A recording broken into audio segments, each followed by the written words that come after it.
Honorable Ntuli Nkobe, Zimbabwe Minister of Finance and Investment Promotion, Honorable Ministers, Excellencies, Member State delegates and senior officials, distinguished guests, ladies and gentlemen, all protocol observed.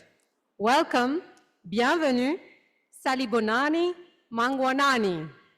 Very warm welcome to unique and beautiful Victoria Falls. My name is Nita Diapal Singh. I'm the Director for Conference Management at UN Economic Commission for Africa. I will be your Master of Ceremonies for the conference. On behalf of ECA, I would like to express our gratitude and deep appreciation for the very warm welcome we have received and for the dedication and collaboration of the Honorable Minister's team for organizing this event. We are all here to deliberate on important topics for Africa's future. But I'm sure none of you will miss going out to see the falls, Victoria Falls, which is one of the 7 wonders of the world and is a UNESCO World Heritage Site. The theme of the conference, Financing the Transition to Inclusive Green Economies in Africa, Imperatives, Opportunities, and Policy Options, is very timely as the continent grapples with the effect of multiple crises. To drive sustainable industrialization that creates jobs, eradicates poverty, and contributes to sustained economic growth, Africa must build climate resilience, be able to access finance for its development, reap benefit of its natural resources, implement the African Continental Free Trade Area, and leverage technology for Africa's development. These are some of the issues that the conference will discuss and will table solutions for. Some of the recommendations from here will also be carried forward as part of the Africa's voice to the UN Secretary General Summit of the Future happening this September, where world leaders will forge a new international consensus on how we deliver a better present and safeguard the future. Donc, le sujet de notre conférence est une thématique cruciale pour le futur de nos populations. Des économies vertes peuvent être des moteurs pour la création d'emplois, la justice sociale et l'éradication de la pauvreté. En vue de grands chocs mondiaux qui continuent à mettre nos économies à rude épreuve, nous avons donc des délibérations importantes afin d'accroître la résilience de nos économies. So before we get going, let me make a few housekeeping announcements. First of all, for security. In order to observe security standards regarding fire hazards, please note that this venue is strictly non-smoking. For those who do wish to smoke, we kindly request that you do so outside of the tent, and ushers will also guide you. Regarding health, there are doctors and a clinic on the campus for any of your health needs. Again, the ushers will guide you. For coffee breaks and lunch, the refreshment tent is just across, and the ushers will guide you as needed. For washrooms, the washrooms are near the bilateral meeting rooms over there. Again, there are lots of signage throughout the campus, and the ushers are also here to help you. There is also an information desk. For any information and guidance, please feel free to visit the information desk, which is also across from here. Interpretation. We have interpretation in the 3 languages as indicated here. Please press channel 2 for English, le 3 pour le français, and 4 for Arabic.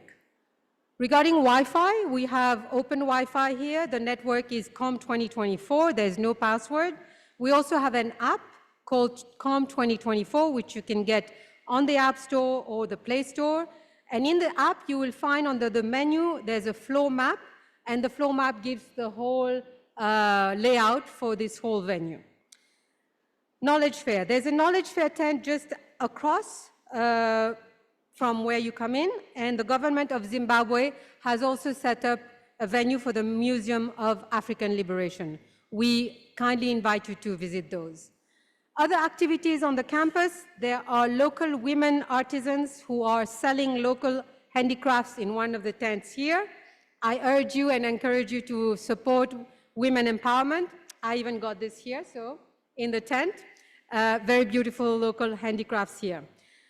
You also have excursions that can be arranged at the hotel desk. Now, after the session events, today, this evening, the government of Zimbabwe is hosting a reception for all member states, delegates, and senior officials. This will be at 5:30 at the close of the session in the hotel here by the poolside. Again, there will be ushers and protocol officers to help you get there. On Monday the 4th, after the close of the session, the government of Zimbabwe will be hosting a reception and dinner for all ministers and member states delegates at the Boma restaurant for a truly Zimbabwean experience. On Tuesday the 5th, the last day of the ministerial segment, again after the close of the session, the government of Zimbabwe will graciously be hosting all ministers and member state delegates for hors d'oeuvres on a boat ride. Thank you very much for the government of Zimbabwe. Now, just last thing before I disappear from here, speaking order, anyone present in this room who wishes to take the floor, please put your nameplate up. For those who are connected online, we do have some delegates online. Please raise your hand on the Zoom link and someone will notify the chair. Please note that official delegates of member states will be given first priority for requests to take the floor. So as you see, we have a packed agenda et nous avons beaucoup de travail à accomplir. We thank you for making the time to be here and to connect. Je vous souhaite de très bonnes délibérations et plein de succès dans vos travaux. I will now hand over the floor to Her Excellency Ambassador Rebecca Otengo, who will conduct the rest of the proceedings. Thank you.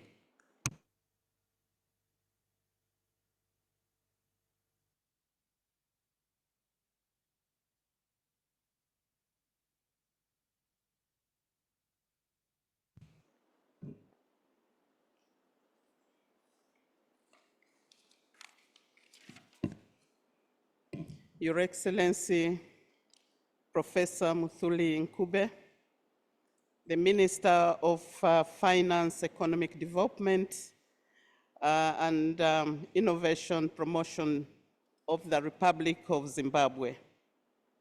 Your Excellency, Antonio Pedro, the Deputy DS of ECA. Your Excellency Al-Aji Marong, the Secretary to the Commission, Your Excellency, Your Excellencies, ambassadors and experts from all our member states. Your Excellency, Minister, we are here just to appreciate your country, the beautiful Republic of Zimbabwe, for accepting to host this very important meeting that is so core to the development of our continent. Your Excellency, allow me to report that your team in Addis Ababa did a great job in coordinating this meeting with the Secretariat of the ECA.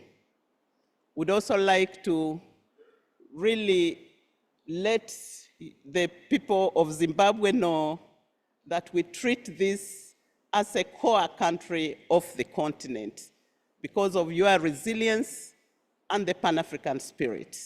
So when we are here, we believe we are in one of the very important countries of this continent.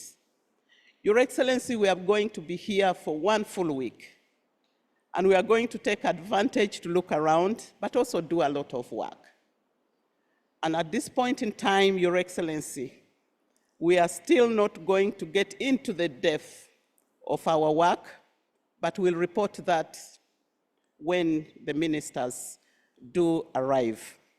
At this point, Your Excellency, allow me to appreciate the organization that has been put in this important meeting and take this opportunity to invite the Executive Secretary, the Deputy Executive Secretary, my brother, His Excellency Pedro, to come and invite you. Thank you, Your Excellency. Thank you.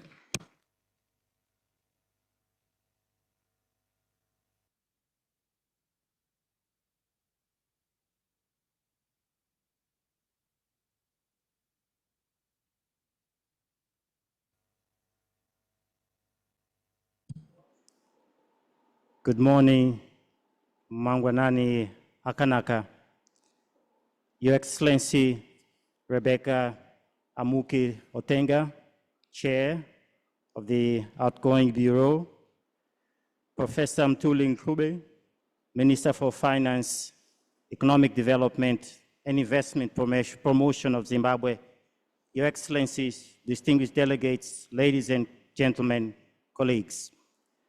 It's my honor to welcome you to Victoria Falls, Zimbabwe, for the 42nd meeting of the Committee of Experts of the Conference of Ministers of Finance, Planning and Economic Development, being held here on the theme of financing the transition to inclusive green economies in Africa, imperatives, opportunities, and policy options. But first, allow me to thank the people and the government of Zimbabwe for hosting this very important gathering. Since our last Conference of Ministers, the world has fallen deeper into economic fragility, climate change, conflict, and distrust. Sadly, Africa has not been spared from these global trends. As most of you know, the continent faces disproportionate burdens and risks arising from climate change-related events and patterns. These include prolonged droughts, devastating floods, and out-of-season storms, all of which cause massive humanitarian crises and deepen our economic vulnerabilities. The frequency of these natural disasters reminds us that we are living in an unprecedented era in human history, characterized by critical social and environmental issues. For these reasons, we must accelerate the adoption of just and sustainable transitions, which require long-term structural changes and adequate investment. Your Excellencies, ladies and gentlemen, the issues we face today are particularly acute because the global financial systems are inadequate and have completely failed Africa. In spite of this, we're equally reminded that we have the ability to create our own solutions to our own problems, no matter how small they may be. That should be our collective focus as we continue the fight to reform the global systems. We have, therefore, a unique opportunity to actively transform our countries by transition into inclusive, low-carbon, and resource-efficient economies. In practice, this can be achieved by combining environmental commitments with climate action, socioeconomic commitments with poverty eradication and reducing inequalities. And we must break away from being exporters of raw materials. The transformative entry points that can catalyze and multiply effects across the SDGs are as follows. Firstly, we urgently need to transform our food systems. According to the FAO, Africa hosts 60% of the world's uncultivated arable land and is home to 9% of global freshwater sources. However, the continent continually suffers from rising hunger, post-harvest losses, and widespread malnutrition. Furthermore, shifts in agroecological zones due to climate change have affected several breadbaskets in Africa, impacting on our food sovereignty and resiliency.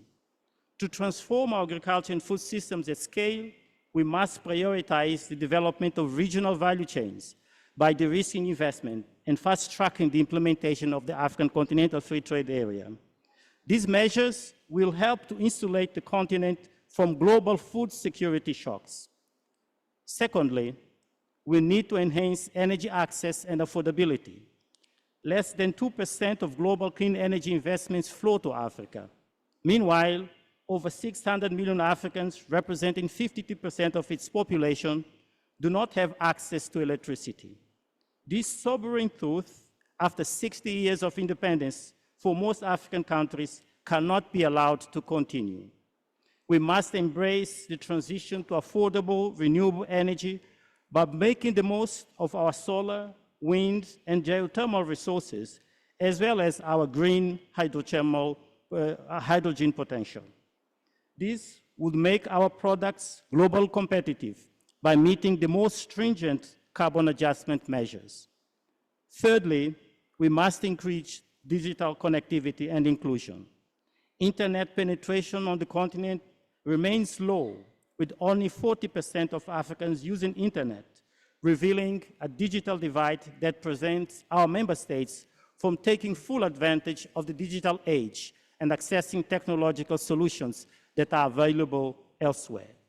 Fourthly, education systems must be transformed. As most of you know, by 2030, young Africans are expected to constitute 42% of the world's youth. With such demographics, when many parts of the world are struggling with aging populations, we urgently need to secure the future of our youth by empowering them with the knowledge and skills for the jobs of the future. To do this, we must undertake a comprehensive foresight analysis that will inform the transformation of education systems and curricula. Fifthly, we must create jobs and enhance social protection. According to the ILO, Africa has the largest rate of unemployed youth. 11.2% of Africans between 15 and 24 years old are unemployed, with the number as high as 80% in some African countries. To mitigate this problem, governments must pursue integrated, comprehensive industrial policies and private sector development strategies that create jobs for young people and improve the transition from school to work. Lastly, we must embolden our response and collective action on climate change, biodiversity loss, and pollution. The Nairobi Declaration acknowledged that climate change is the single greatest challenge facing humanity and the single biggest threat to all life on Earth. The declaration calls for the valorization of our natural capital, potentially making it an important asset class to expand our fiscal space, starting with the development of credible carbon credit markets. At the right price, the latter could generate investment of up to $100 billion per annum, creating 100 million jobs by 2050. The same opportunity exists with the biodiversity credits, where Africa can become a price maker rather than price taker if the right kind of investments were made. Excellencies, distinguished delegates, it's clear that we face seemingly insurmountable obstacles, but our resolve and collective action must equal the task ahead. We already have the natural capital to overcome our challenges, from tropical forests or mangroves in Zimbabwe, Cape Verde, the Congo Basin, and the Sahel, to industrial parks and special zones that have access to lithium, cobalt, solar irradiation, and power. With an abundance of Arab land, carbon credits and biodiversity credits, green hydrogen and geothermal resources, our renewable and non-renewable resources offer us the pathways to green and sustainable transitions. Working in close partnership with the African Union, African multilateral banks, and other stakeholders, we are making this happen in several countries on the continent. To make a difference, however, we need more scale and ambition, supported by a pipeline of credible projects and initiatives, well-designed industrial policies with science, technology, and innovation at the center. With these remarks, allow me to express my confidence that practical solutions to financing the transition to inclusive green economies in Africa will be found in this room. Thank you for your attention.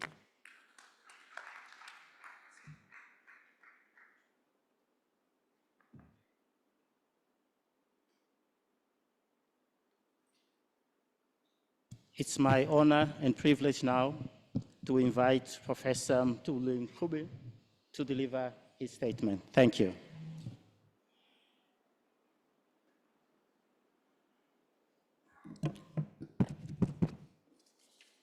Thank you, my brother, Ambassador Pedro.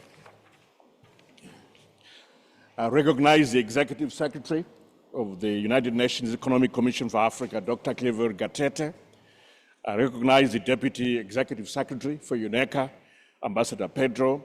I also recognize the Chair of the UNECA Bureau, other government officials here present, esteemed guests, delegates, ladies and gentlemen. Good morning. Bonjour. Bon dia. Karibu. Sabah al-Khir. Let me begin by welcoming you all to Zimbabwe, especially to this majestic Victoria Falls, one of the 7 wonders of the world.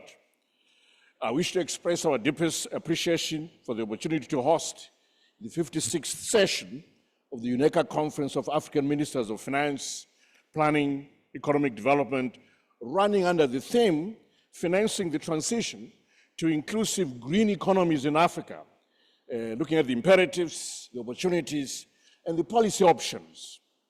Allow me to take this opportunity to extend my sincere congratulations to Dr. Clever Gatete on his appointment as the Under-Secretary General and Executive Secretary of the United Nations Economic Commission for Africa. We wish him a successful tenure at the helm of UNECA. We also want to commend UNECA's support towards development of Africa over the years, yes, Pedro. Among other sectors, UNECA has provided support to the African Union and its member states in the implementation of the African Continental Free Trade Area Agreement. Honorable ladies and gentlemen, this conference offers an important platform for African ministers of finance, planning, and economic development, central bank governors to converge and exchange ideas, experiences, and knowledge. This year, the esteemed gathering provides us an opportunity to foster greater understanding and collaboration among African ministers of finance, ICT, trade, industry, and environment on the theme of our conference. Implementation of this important theme requires a whole of government approach. As you are aware, the primary objective of this conference is to promote the economic and social development of our member states, to foster intra-regional integration and promote international cooperation for Africa's development. It is also an opportunity for us to collectively address the challenges and opportunities that lie ahead as we continue to navigate the post-COVID-19 era. Ladies and gentlemen, the hungry world cannot be fed until and unless there is a balance in growth of resources, technology, and population. It is unfortunate that Africa is not leveraging its resources enough. This is including its land. As you know, the continent has around 127 million hectares of potentially irrigable land, of which only around 13% of this land is currently used for irrigation. Only 13% of the 127 million hectares. We have vast water bodies to irrigate our rich soils. All we need is investment in advanced irrigation technology and enough funding for climate-proof our agriculture as we strive to become food secure. Financing the transition to inclusive green economies comes with a cost, and we need to finance this transition with the support of the international community and promoting investment in renewable and environmentally friendly sources of energy. Colleagues, it is high time we join hands as a continent and strengthen our existing regional trading blocs, such as the African Continental Free Trade Area, AFCTA, to promote the free movement of goods, services, and people within Africa. I call upon all member states to remove barriers to all entry and exit points so that we create a single market for goods and services that promote intra-Africa trade as well as overall industrial development. It is my hope that the AFCTA will make Africa more competitive in the global economy and that it will create jobs and increase economic growth across the entire continent. Colleagues, there is an urgent need for domestic resource mobilization towards financing the transition to inclusive green economies, as it helps to mobilize private sector investment in climate change mitigation and adaptation projects. I also call for experts here present to interrogate the role of the current architecture of the international financial system and institutions in view of the unequal impact of the global shocks on weaker countries on our continent. As you are aware, Africa has limited fiscal and monetary policy space to respond to shocks and is often highly dependent on international financial institutions. For example, during the peak of COVID-19, countries were given special drawing rights by the IMF and the SDRs. However, most of the poor countries in Africa received a small share compared to the rest of the world, a small share compared to the development gap that needed to be funded here in Africa. It is worth mentioning that African countries are growing, and geopolitical tensions and the impact of climate change, hence all these posed a negative financial impact on the continent. Therefore, the continent needs additional financing mechanisms to meet this growing demand. The emergence of non-traditional lenders in recent years has also complicated, but also created opportunities for debt resolution processes. Ladies and gentlemen, I wish to highlight that Africa's greenhouse emissions are relatively low compared to the rest of the world, accounting for less than 5% of global emissions. However, Africa is disproportionately affected by the negative impact of climate change, which includes extreme weather, events such as droughts, floods, and heat waves. According to the Intergovernmental Panel on Climate Change, the IPCC, the 10 warmest years in the 174-year record have all occurred during the last decade, between 2014 and 2023. This trend is attributed to the ongoing effects of climate change, including the greenhouse effect and the loss of ice and snow cover. This impact is exacerbated by the fact that many African countries lack the resources and infrastructure to adapt to climate change. This has led to increased poverty in some areas and vulnerability, crop losses, loss of human lives, and hence the need for a just and fair energy transition process. Ladies and gentlemen, in our region, as a result of climate change, in March 2019, Cyclone Idai led to the loss of over 1,000 people in Mozambique. It caused widespread devastation in Zimbabwe, with at least 259 people losing their lives and leaving over 500,000 people in need of urgent assistance. It destroyed homes, roads, bridges, cutting off access to food, clean water, and medical care. In Malawi, for example, the cyclone affected nearly 900,000 people, with more than 230,000 people being displaced as a result. Currently, drier than average conditions have become dominant across the southern region, and the impact is more severe along the belt extending from the northern half of Namibia, Angola, Botswana, Zambia, Zimbabwe, and into most of Mozambique. This therefore calls for a concerted effort for rapid and deep emissions cuts by the developed countries and accelerated actions to adapt to climate change to limit the severity of the least polluting countries in Africa. And Africa is most affected. As an adaptation measure to combat climate change impacts, African countries should consider taking advantage of artificial intelligence to fight the effects of climate change, such as droughts, which result in crop failures, as we know.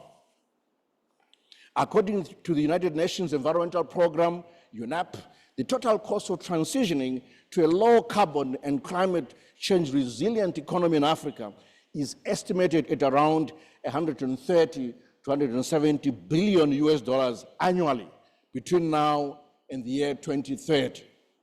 This includes the cost of investing in clean energy, sustainable agriculture, water management, and building climate resilient infrastructure. However, the benefits of making these transitions are estimated to be much higher, with a potential net benefit of up to 3 trillion US dollars per year up to year 2030. As you are aware, at COP 2015 in 2009, developed countries committed to a collective goal of mobilizing 100 billion US dollars per year by 2020 for climate change financing in developing countries, in the context of meaningful mitigation actions, funding for adaptation, technology transfer, and capacity building and transparency on implementation of these commitments. However, we are now in 2024, and African countries have not yet received the 100 billion US dollars so promised in climate finance by these developed countries. As stated in the African leaders' Nairobi Declaration on climate change and call to action, Africa can be a global powerhouse for climate action and offers an opportunity for investments for the continent to be a green industrial hub. It is important to unlock the renewable energy resources that we have on our continent. Zimbabwe, on the strength of its renewable and non-renewable resources, has investment opportunities in solar energy, in critical minerals such as lithium.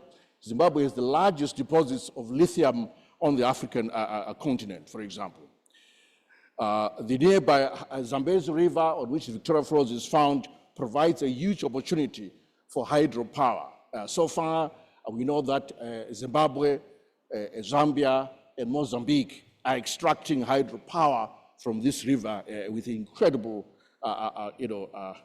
opportunities still remaining to be exploited, particularly on the Zimbabwe and Mozambique side. And we're looking into building hydroelectric facilities along this river. Ladies and gentlemen, Africa is already in debt distress, and for the sub-Saharan African region alone is experiencing high levels of indebtedness. We see that in year 2022, debt was as high as 833 billion US dollars. According to the IMF, if you look at the medium public debt ratios, these have increased from about by 30 percentage points, from 28.8% of GDP in 2012 increased to about 59.1% of GDP in 2022. You can see that debt levels have risen since 2012, and this is clearly unpalatable.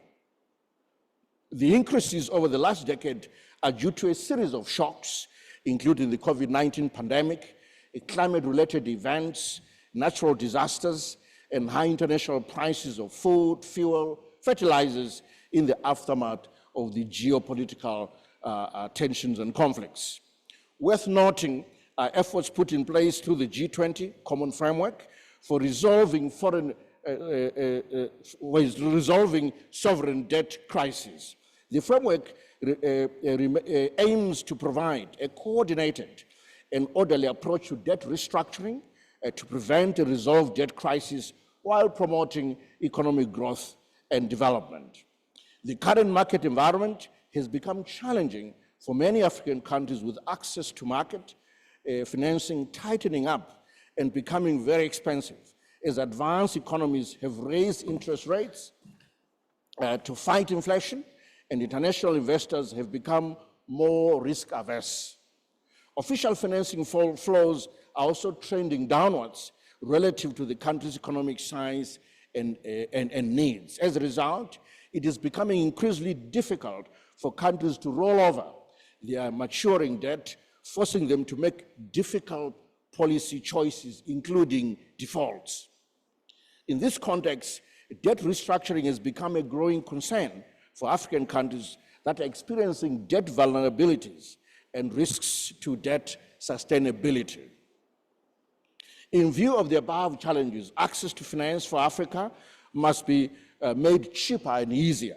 Hence, there is need to relook at the international financial architecture to ensure that it is fit for purpose. To support African countries to attain Agenda 2063 aspirations and to achieve the SDG goals by year 2030, and above all, to reduce poverty and gender prosperity, which is the main challenge for our continent. In addition, due to lack of access to climate finance, African countries are not able to reduce the negative impacts of climate change we face year by year. To this end, I would like to join others who have called for the reform of the global financial architecture. Furthermore, the debt resolution mechanisms, such as the G20 debt framework and climate change funding, must be overhauled to accommodate Africa's special and specific needs. In addition, it is important that we valorize our natural capital by mainstreaming our natural capital accounting in our national accounts. This would lead to a rebasing of our GDP and expansion of our physical space and reducing vulnerability to external shocks. As we discuss the issue of greening our economies, it is important to take into account our forests, which can be a source for development, and also a force for reducing carbon emissions. Honorable ministers that have listed above can become part of the formulation of an African common position for the summit of the future, a future where Africa has an integral part and plays an important role in the transition to a greener and more sustainable world.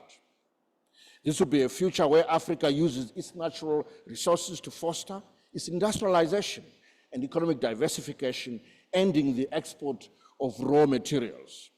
It is also important to overcome the digital gap by promoting digital transformation in Africa. To this end, science, technology, and innovation must be at the center of our education systems and development policies. This will help us create jobs for the youth as we continue with our efforts to reduce poverty and gender prosperity on the continent. As Ministers of Finance, Planning, and Economic Development, we have a big responsibility to make this a reality through allocation of resources, prioritization of investments, and achievement of structural transformation. Ladies and gentlemen, as I conclude, I encourage all technocrats and government officials to freely share ideas and policy suggestions that will guide governments in decision-making. I also encourage all of you to take advantage of the opportunity to visit the mighty Victoria Falls, or Mosi Oya Tunya in the local Tonga language, or the smoke that thunders, and explore what Zimbabwe has to offer. Let the thunder and beauty of this natural wonder inspire you as we discuss and deliberate on financing the transition to inclusive green economies in Africa, looking at imperatives, opportunities, and policy options. May your experience in Victoria Falls be not only a memorable one, but also a reminder to our collective responsibility to protect, preserve our natural and cultural heritage. I thank you. I wish you all a productive and an enlightening conference. Merci beaucoup. Obrigado. Shukran.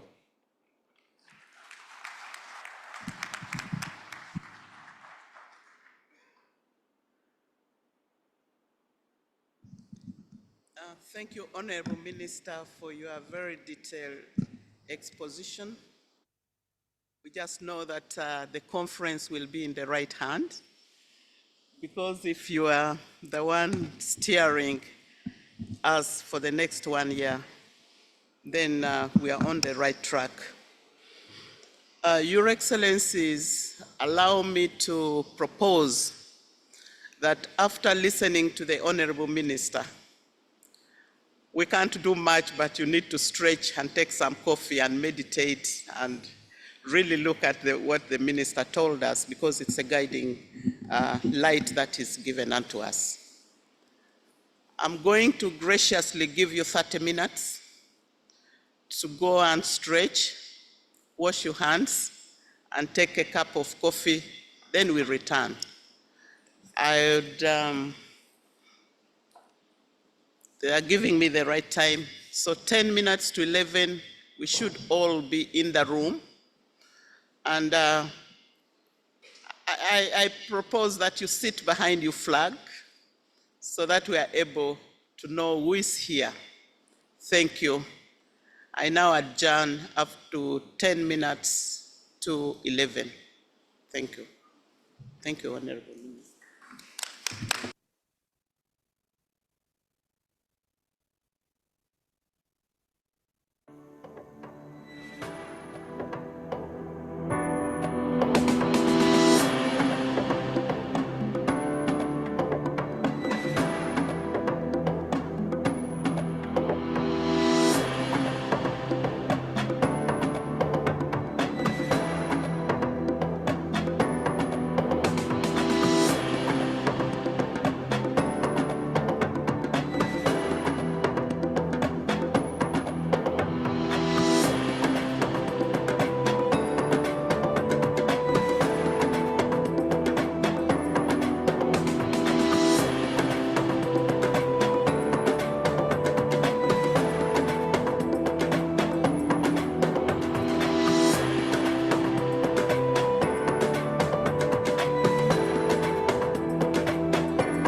Your Excellencies and dear experts from the different capitals, I would like to call the meeting back to order after our break.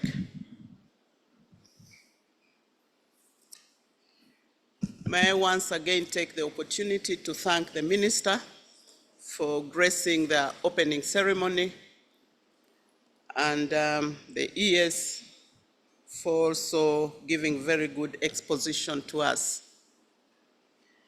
Your Excellencies, dear participants,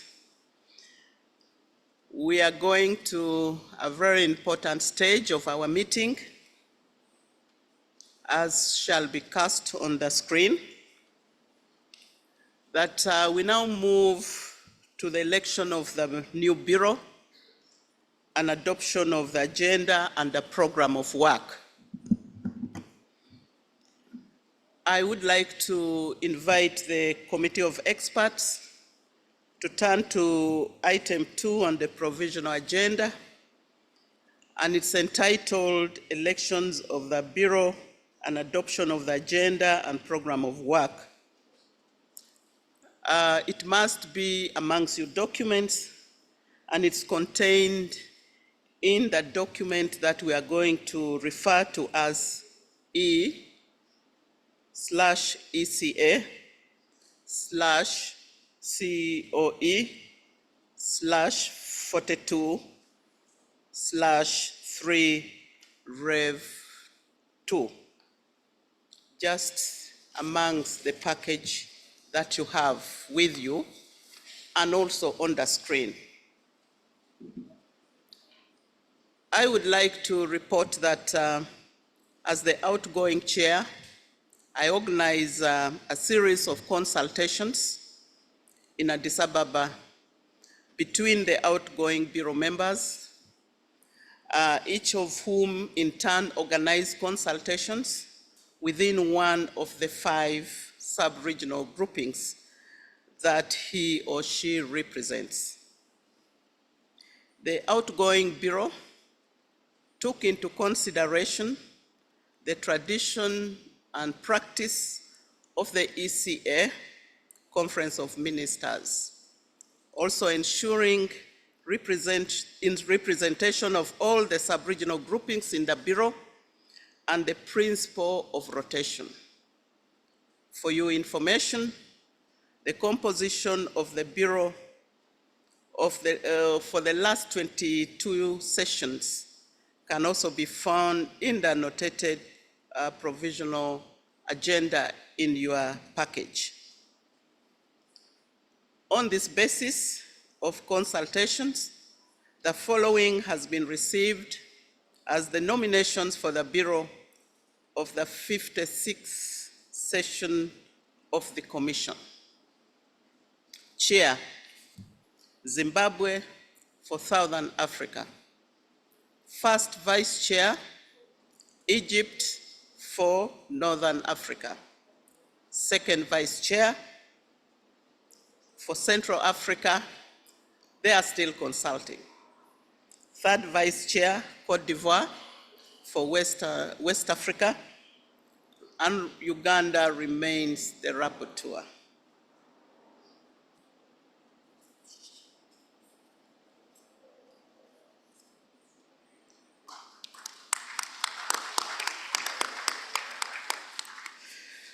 That clap signifies that there is no objection.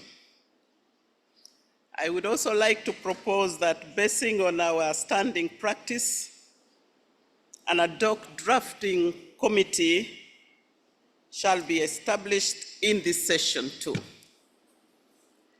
The ad hoc drafting committee will review and clear the draft report of the Committee of Experts in advance of its consideration for adoption by the Committee of Experts in the plenary on Friday. The drafting committee would also review the draft ministerial statement and draft resolution to be adopted by the Conference of Ministers in the plenary meeting next Tuesday. The Secretariat drafting team will work with the ad hoc drafting committee and would submit the drafts they have prepared to the drafting committee. The drafting committee would have a membership of 10 representatives, made up of 2 members from each of the 5 sub-regional groups, normally members of the outgoing and the incoming bureau, unless some of the sub-regional groups decide to nominate members otherwise. Therefore, the Bureau of the 55th session of the conference has had series of consultations in Addis Ababa on the membership of the ad hoc drafting committee. Based on those consultations, the following has been received as composition of the drafting committee: North Africa, Morocco, the Kingdom of Morocco, and Egypt. West Africa, Senegal, and Cote d'Ivoire. Eastern Africa, Uganda, and Mauritius.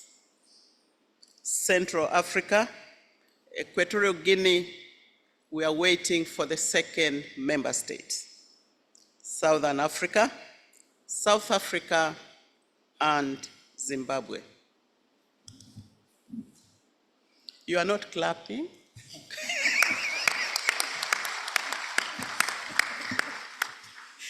Thank you for no objection, and it is therefore decided.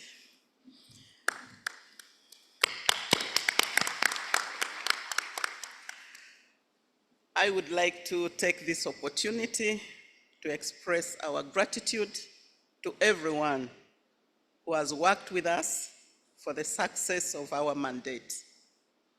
And I'm grateful for the support of the outgoing Bureau. I can only report that that was a very active Bureau, and in leadership we say, if you have a team of members in the management and there's totally no conflict, it means no work is taking place. If there's a bit of conflict, it means we are moving and there's production taking place. If there's too much conflict, it then means that the organization is about to wind up. We worked at the level of number 2. A bit of conflict and production took place. I would like to thank the Bureau members for that. And I would also like to say that Zimbabwe, the team in Addis Ababa and that in Harare, supported our work when we were trying to get the host of this very important conference. But I would call upon you to clap for the Secretariat because they did more work. Don't think I don't want to get up, but I now have the honor and privilege to invite His Excellency, Mr. A.N. Buvumba, the Permanent Secretary, Ministry of Finance, Economic Development and Investment Promotion of the Great Republic of Zimbabwe, to take your seat at the podium.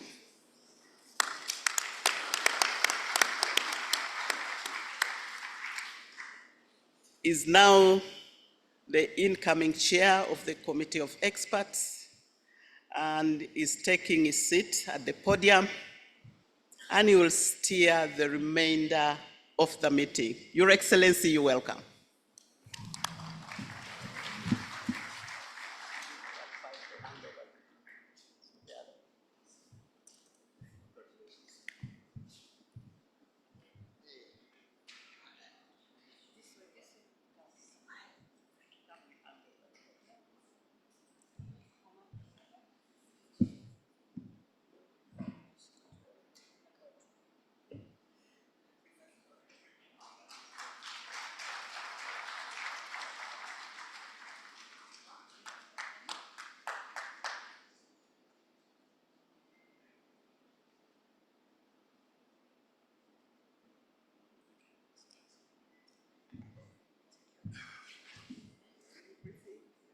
Not even my coat should remain here. Thank you.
Good morning, colleagues.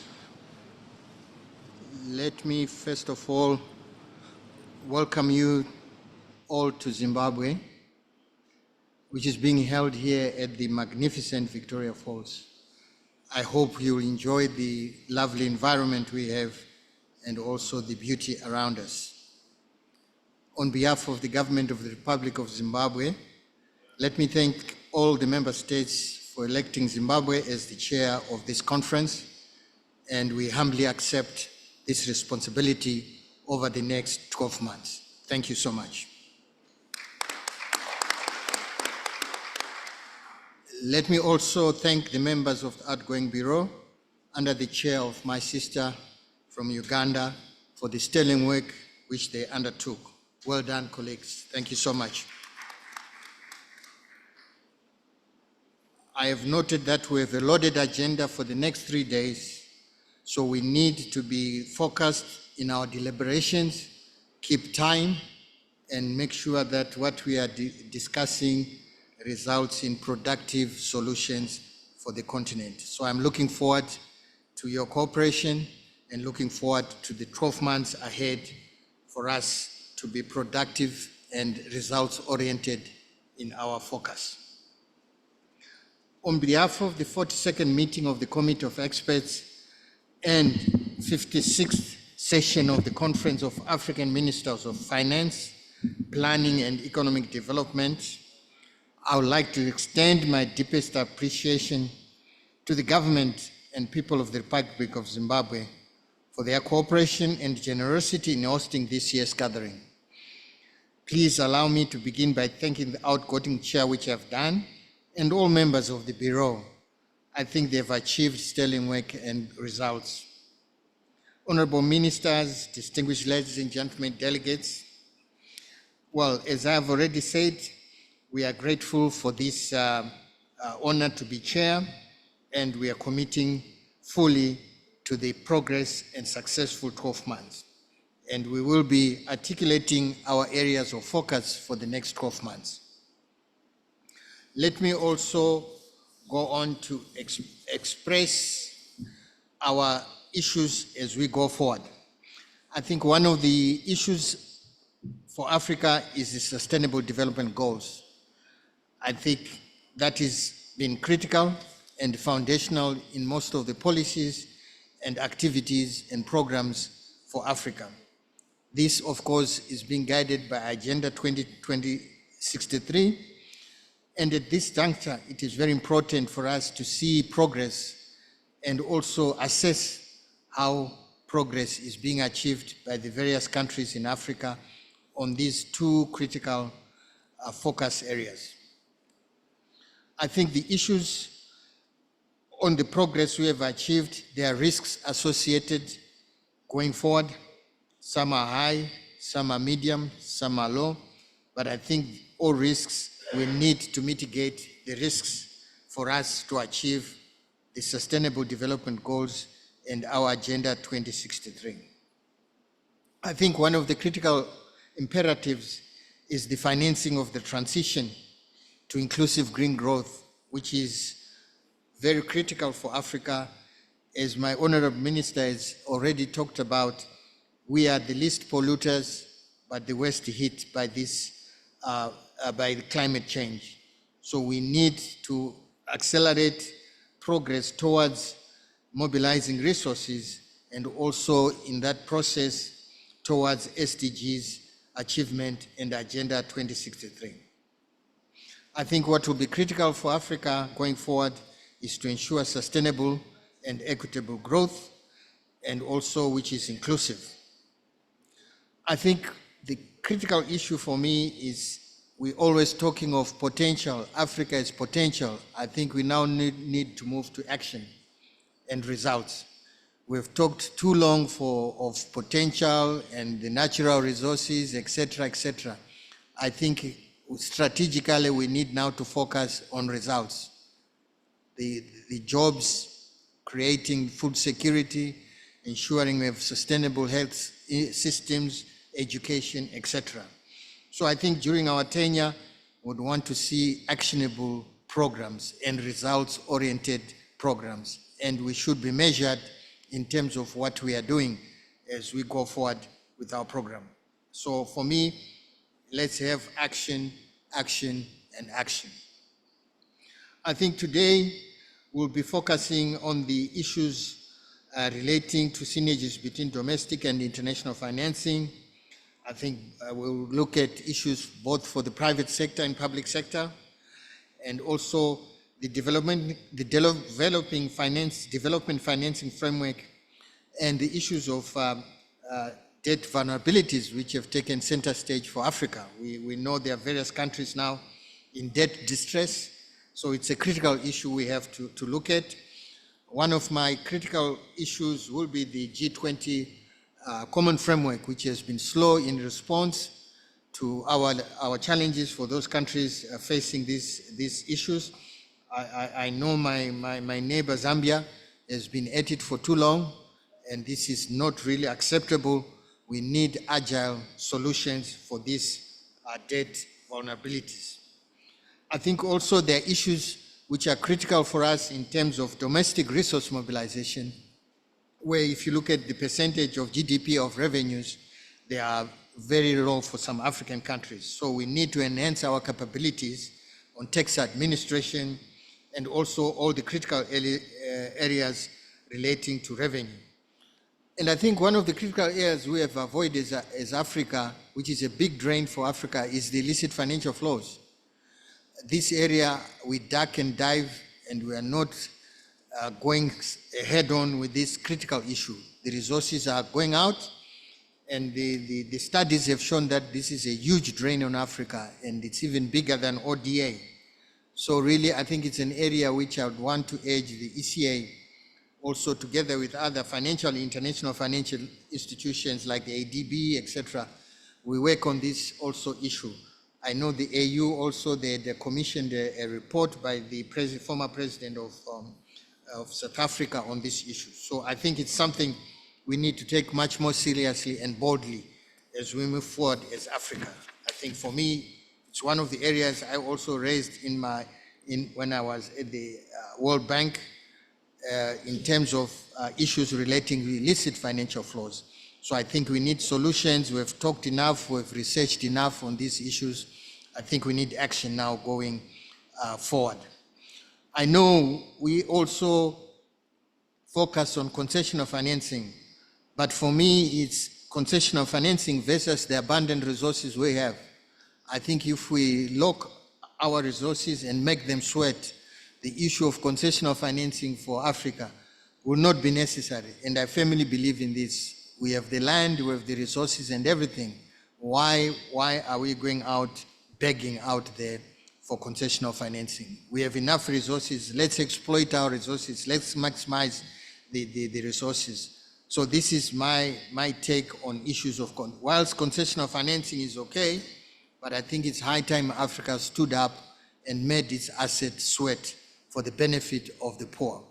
So that's one issue I'd like also us to look at as we go forward. And then also the issues of technology and industrialization are becoming critical. I hope we can also be practical and look at issues of value addition. We've talked about opportunities in value addition, but we don't have strategic programs, strategic country or regional based strategies for value addition. So it's one area we should also be looking at. We have talked a lot about also the SMEs, etc., in terms of how they contribute to employment, to GDP. In most of our countries, as you're aware, we have a huge informal sector. I've also been battling with this word, informal sector. I think it's high time we respected that sector.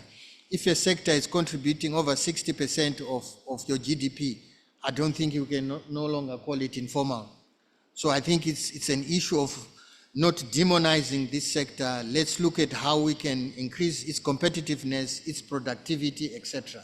So this is one area I'm very much interested in terms of the scaling up of the SMEs and the so-called informal sector, and making sure that it is recognized and given the support for it to be competitive and also to increase productivity. And then the other area is the Africa Continental Free Trade Area, and I hope also we can look at these issues in terms of our efforts to make sure that we move forward as rapidly as possible.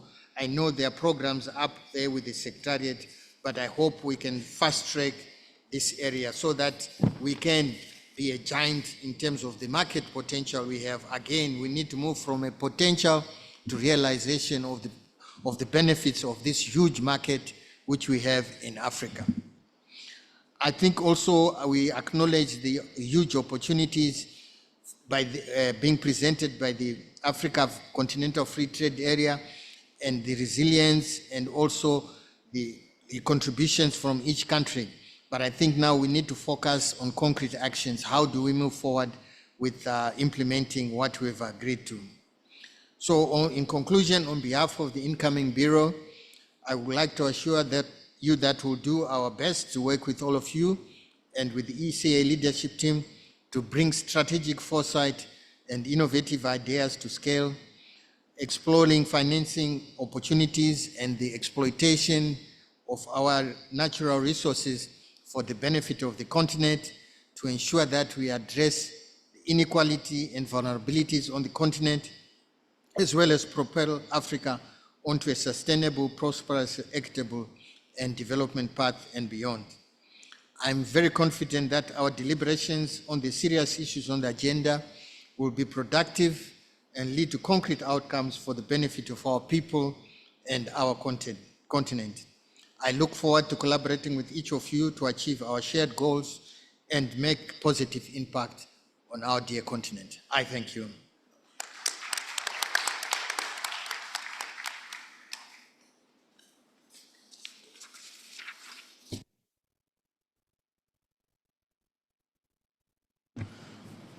Colleagues, we have circulated the program and the sessions. We are running behind time, so I'll try and guide the meeting so that we catch up on time. And time for me is, timekeeping is essential so that we manage our business productively and we make progress. So could I invite the presentation on the recent economic and social development in Africa. This will give us the foundation of our conversation for the next 3 days, so that we understand the headwinds, what is affecting Africa's growth and the prospects, etc. So let me call upon the Director of Macroeconomic and Governance Division for ECA, Adam El Hiraika, to come and make a presentation. Thank you. The floor is yours. Thank you, Mr. Chair. Good afternoon, ladies and gentlemen. My pleasure to present an overview of recent economic and social developments in Africa to stimulate discussion and reflections on country experiences and regional experiences. The overall message The overall message of this presentation is that Africa seems to be stuck in low growth mood, which is not enough for our economic and social development, and which is not commensurate with our potential. We will keep repeating this, and this has been part of our narrative, especially within ECA, for a long time, since we started to advocate for structural transformation, for industrialization, for job creation, value addition, and transformation that will increase incomes, employment, and help us to reduce poverty, and also to protect the environment. Unfortunately, as the presentation will show, growth remains very limited in Africa compared to Africa's potential and needs.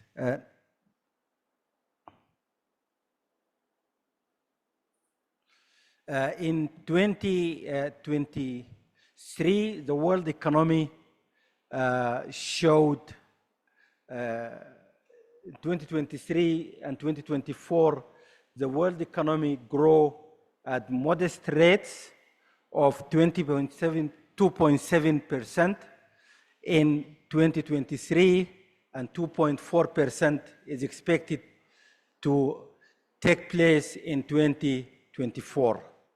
And Africa remains highly dependent on exports of raw material.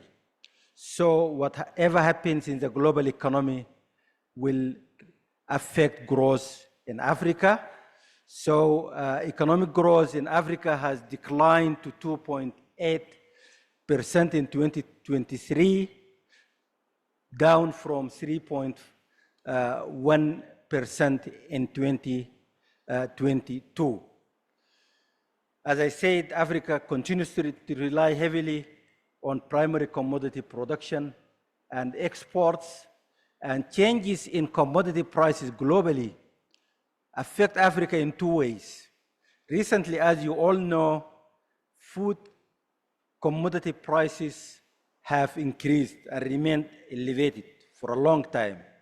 And this has a negative impact on Africa as far as imports are concerned.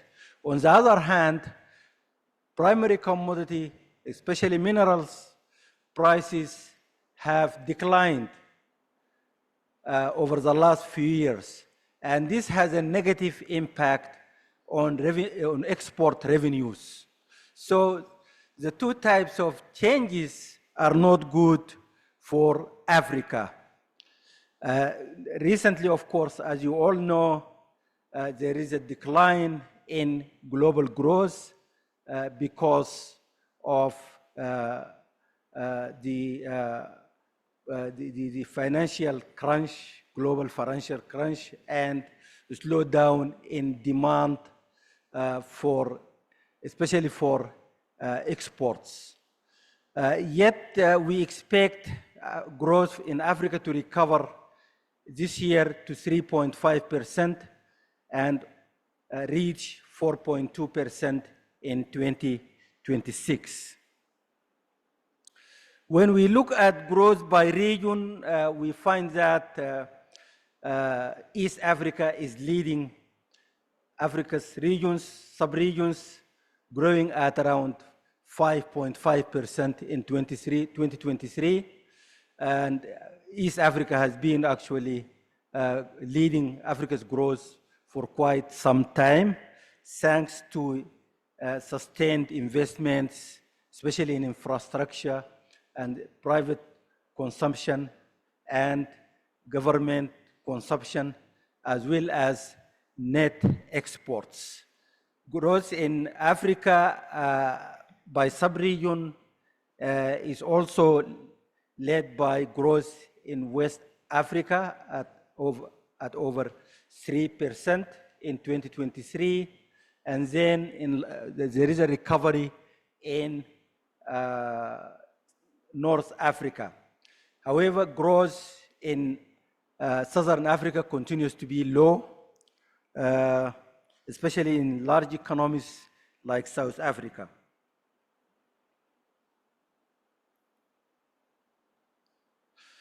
Now, looking at the factors underpinning Africa's growth as a whole, net exports continue to be the main driver of growth, followed by investment and private consumption. Now, the good news is that Africa is not a country, as we all know. So there are good countries, really good examples of growth in a number of countries. Looking at top growers in the world, the top 10, we find that 6 of them are Africans. Niger growing at 12.8%, expected to grow at 12.8% in 2024, thanks to increases in oil production, mineral revenue, and also expected recovery in agriculture. Rwanda growing, Senegal next, growing at 8.8%. Also in Senegal in particular, expected increase in manufactured output and domestic investment. The same also for Rwanda, expected to grow at 7.5%. And then DRC at 6.5% increase in minerals. And revenue, and Cote d'Ivoire 5.5%, Ethiopia 6.4%. Some of these countries have been growing steadily at high rates, especially Ethiopia, over the last 10 years or so, and thanks to increasing diversification of production and manufacturing in particular. I'm sure you all have examples to share of how your countries are doing to boost growth, especially through diversification. We have other also countries that are doing well to mention.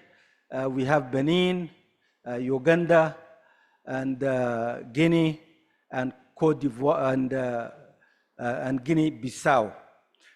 So there are examples of countries that are doing relatively well, but there are also examples of countries that are not doing well in terms of growth.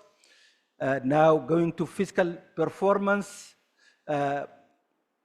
Africa's average fiscal balance has deteriorated to 4.6% of GDP in 2023 and expected to deteriorate further to 5% of GDP in 2024. I think the reasons are well known to all of you. Revenue is not increasing at the rate needed to cover increases in government expenditure. And here we will be talking a lot about the potential that is not tapped yet.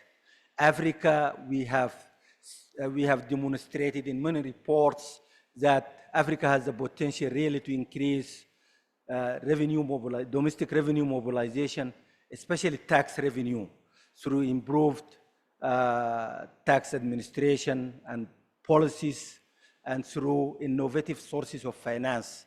We demonstrated in 2019 economic report on Africa that African countries have the potential to increase tax revenue alone as a percentage of GDP by between 12 and 20%. Currently, the average tax GDP rate in Africa is about 15.6%, which is very low compared to the global average of above 30%. So the potential is huge. The onus is on us to do all we can to increase tax revenue and private finance as well. in ECA, we have been working with a number of countries, Mr. Chairman, to help them to learn from each other.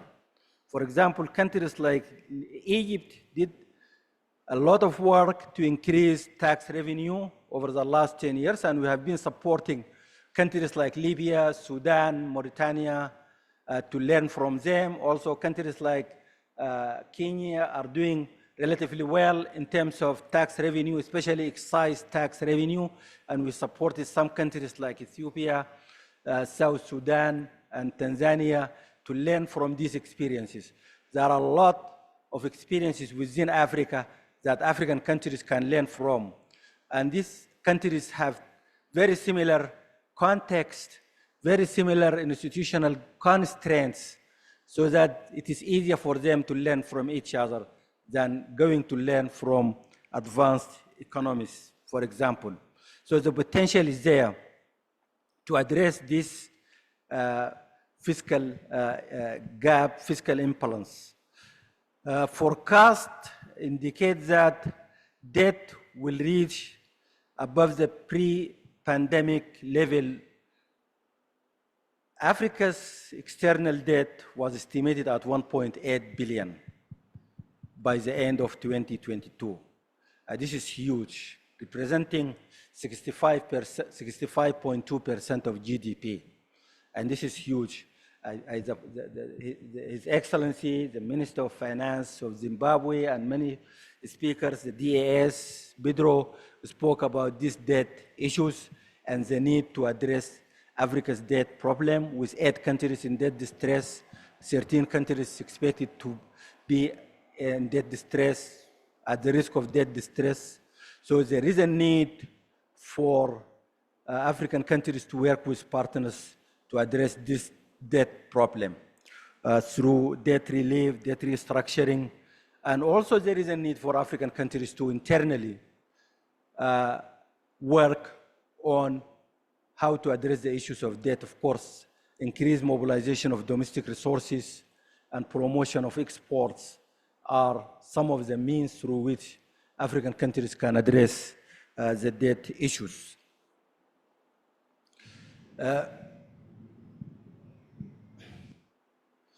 Inflation in Africa remains also high, relatively high, at 18.3% in 2023. Although, because of course, as you all know, currency depreciation in many countries is pushing up prices, and also the commodity price, the relative decline in commodity prices and net exports have affected prices in many countries. Also, issues of rising global interest rates contribute to inflation in Africa.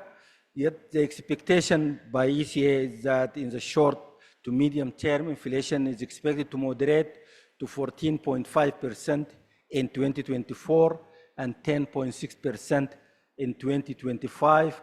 This as food and energy prices subside and monetary policies remain tight in most African countries. But these inflation rates are still high and a concern for some countries. Now, annual inflows of foreign direct investment remain stable at around $45 billion per year. This is still very low, and this also indicates the need for African countries to continue to encourage domestic investment.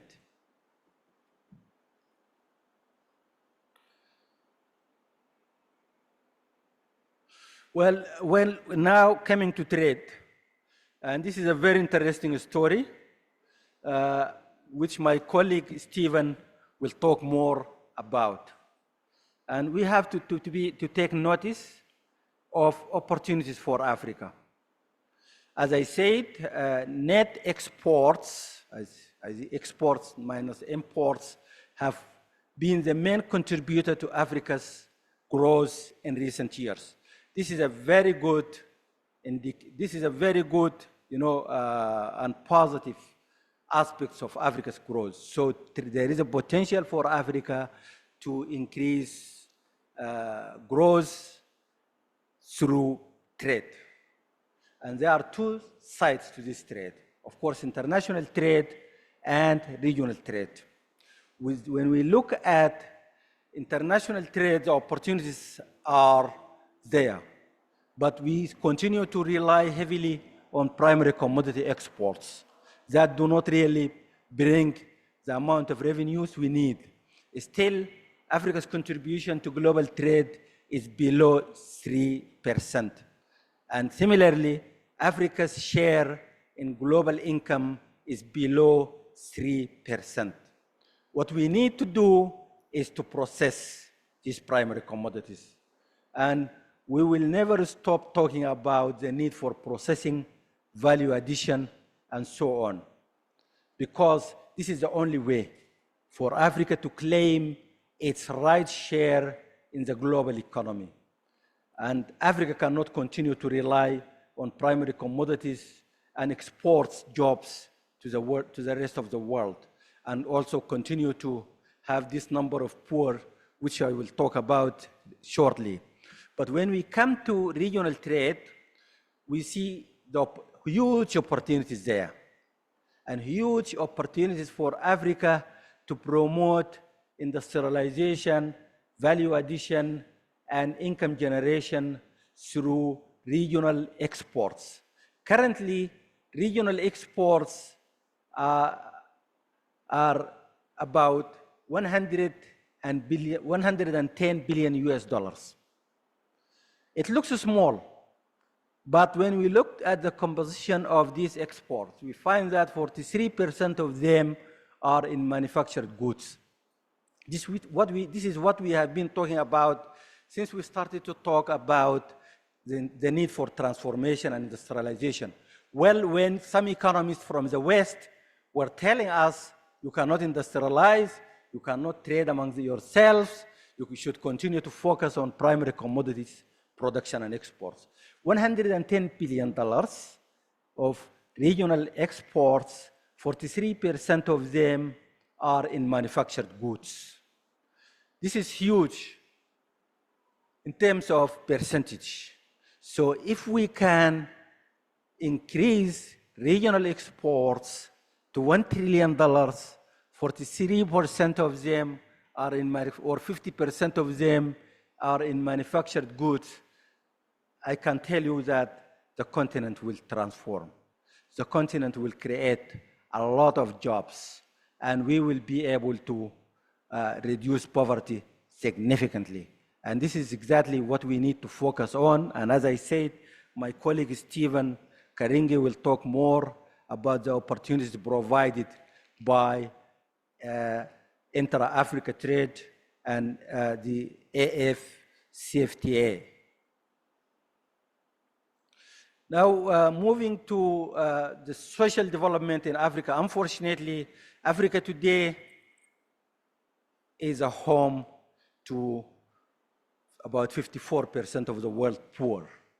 Just imagine, Africa has a population of about 18% of the world population, but home to 54% of the world poor.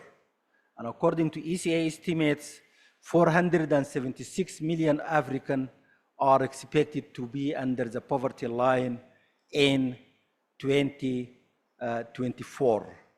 And the poverty rate is estimated at around 32.5%. This is huge. This is very huge. So the increase in poverty rates in extreme poverty between 2019 and 2023 is 28%. This is very huge. And we need a new social contract for Africa really to address this poverty problem. Well, there are a lot of factors, of course, contributing to this. The nature of growth and the nature and the climate change, and also high dependency within Africa on informal economies continue to contribute significantly, of course, added to lack of modernization of agriculture, high dependence on indigenous technologies with new technologies and systems in place. So poverty continues to rise in Africa. This trend of low growth rates, high poverty, unemployment, inequality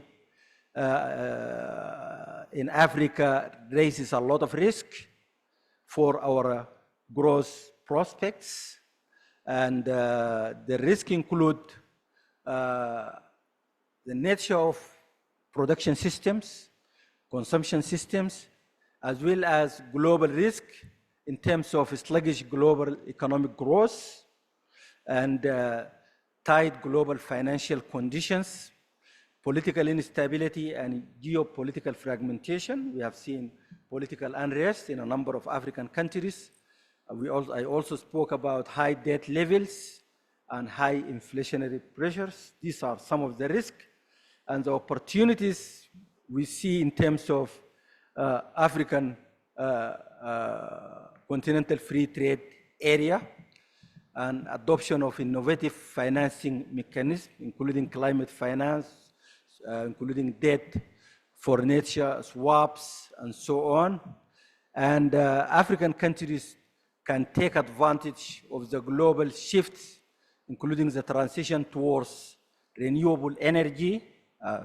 Already you heard the talk about COP28 and the opportunities there for climate finance and strengthening productive capacities by adopting well-designed and funded industrial policies that capture climate change and accelerate the green energy transition in Africa.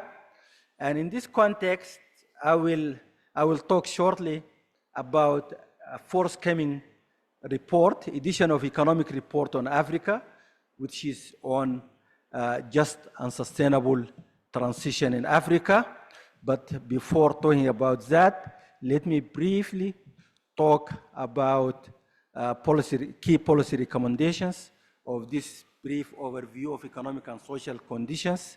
For African countries to achieve the Sustainable Development Goals and Agenda 2063, it is vital to mobilize more domestic resources and introduce innovative finance mechanisms through capacity building, institutional strengthening, and promotion of tax reforms, which I spoke about, use of digital technology in particular.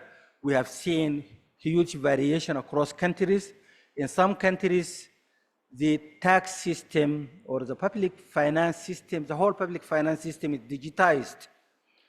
But in some countries, digitization remains very limited. I don't want to mention these countries, but I think it is important really to be aware of the opportunities to fully digitize your public finance system. And that can make a huge difference in our calculations. Digitization can increase tax revenue. Digitization alone can increase tax revenue by up to 6% of GDP. So the opportunities are huge. Environmental tax and innovative finance mechanisms such as debt swaps also provide opportunities for enhancing domestic resource mobilization. And with the increasing number of countries in or at debt distress, as I said, there also need to be arrangements to address debt problems. And again, we are talking about structural reforms to help to revive growth and bolster resilience to enhance the effectiveness of fiscal and monetary policies in Africa and to accelerate implementation of AfCFTA and to step commitments to forge new social contracts. I also spoke about the need for this in view of high poverty rates in Africa, which threaten political and social stability in many countries, as you are aware. Finally, to capitalize on the current global shifts, including the transition towards renewable energy. And here I would like to, Mr. Chair, to just take 1 minute talking about a forthcoming report, economic report on Africa, on investing in just and sustainable transitions in Africa. This report we plan to launch during the upcoming Africa Regional Forum on Sustainable Development to be held in Egypt, I think in the third week of, or around 23 April 2024. So this report looked at the issues we are talking about in terms of promotion of structural transformation on the continent. This structural transformation requires a just and sustainable transition, i.e., a sustainable development path that promote well-being, poverty reduction, employment, and reduction of inequality in a context of high growth and sustainable growth that is compatible with our environmental objectives. That does not affect the environment around us. And we can see, the beauty of that happening when we come to a place like Victoria Falls. We want to see development that does not undermine does not undermine the environment around us, but that creates jobs for our people.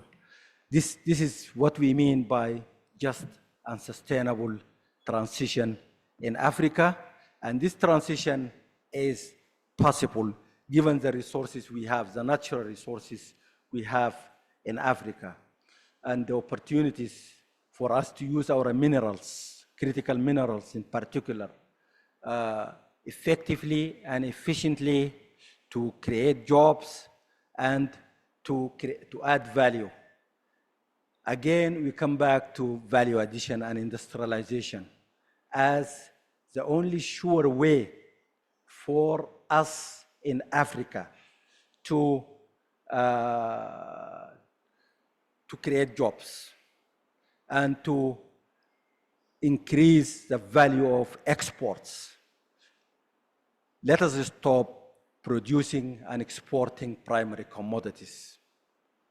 If we continue to do that, we will harm the environment and we will continue to have rising poverty rates and unemployment rates. Some people in my generation, Mr. Chair, have been some people in this meeting I spoke with continue to express their disappointment. But still, this generation should pass this message to the next generation and then the generation after, that Africa needs to industrialize, to transform, to add value in order to create jobs, in order to increase income, and to save the environment, because our current mood of production, consumption, and technology is a threat to the environment, is a threat to political and social stability, and is a threat to the well-being of African people. And to do that, we need a shift in production systems, consumption systems, technology, and we need new governance and leaders. Leaders, not just the presidents and the prime ministers, but leaders like you here in this room who can bring these new ideas and shift the focus of policy making and implementation to really create opportunities for the transition, the just and sustainable transition Africa needs. In this context, we have some preliminary findings and policy recommendations, which we will share with you again during a formal presentation during the ministerial segment of the Conference of Ministers. Thank you, Mr. Chair. I would like to stop here. Thanks.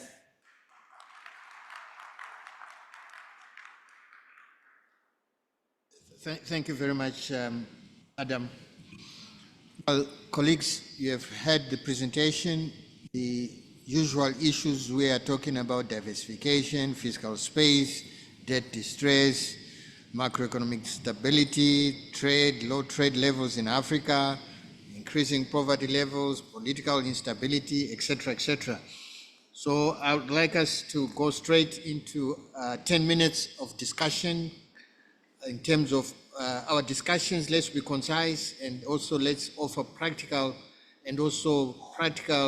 solutions, and also country experiences in some of these critical areas which have come out from the presentation. Those who want to contribute, please, let's put up our country tag, and then we can identify those who want to contribute. Thank you.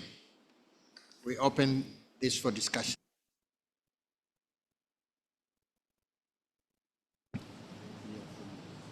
Yes, I can see. DRC? Okay.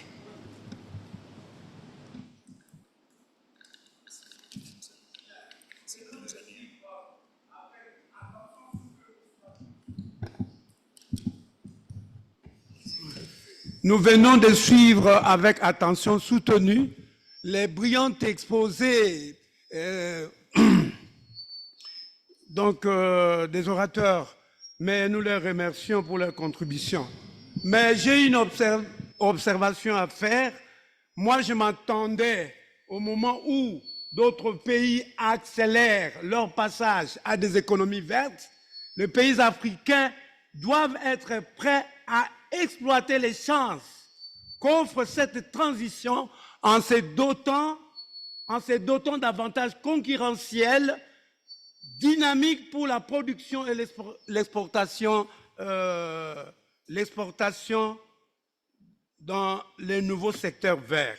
À mon entendement, à moi, au lieu qu'on nous parle des chiffres, les chiffres qui parlent, et je pose la question à ceux qui ont exposé, de quelles sources de base ils ont pu tirer les données sur la croissance économique en Afrique. À mon entendement, moi, je pensais qu'il est clair que les travaux devraient se focaliser pour dégager du concept d'économie verte dans le contexte du développement durable et de l'élimination de la pauvreté. On devrait d'abord promouvoir, nous parler de l'économie verte, comment promouvoir l'économie verte en Afrique pour la croissance verte et accroître les économies africaines, indépendamment des différents niveaux et des différents stades de développement. À mon humble avis, on devrait introduire les politiques pour les industries vertes en Afrique. C'est ce que je propose. Par exemple, pour promouvoir l'économie verte, on devrait commercialiser. Nous qui avons des immenses, vastes territoires forestiers, on devrait promouvoir la commercialisation des produits forestiers non lignés. Dans nos forêts, nous avons le miel, nous avons les champignons, nous avons les insectes là, les chenilles. Et ça fait partie de l'économie verte. Mais ici, je me suis attendu, c'est bien bon de donner les chiffres de l'évolution économique récente. Mais pourquoi à ce stade, les pays africains restent toujours pauvres? C'est la suite de la mauvaise gouvernance des acteurs qui dirigent nos pays. À quoi profite l'aide au développement? Ici, je voudrais que nos travaux se focalisent sur comment le financement de la transition des économies vertes. Je m'attendais à cela et j'aimerais que nous puissions rectifier les tirs pour que nous voyions comment est-ce que l'Afrique devrait financer nos économies, l'économie verte en Afrique, partant des exemples clairs, des actions, des exemples qui peuvent élucider pour que chaque pays mette au point une politique d'industrialisation verte en Afrique. Je dis et je vous remercie. Thank you very much for your passion. It's well noted. Thank you so much, sir. On parlait des chiffres.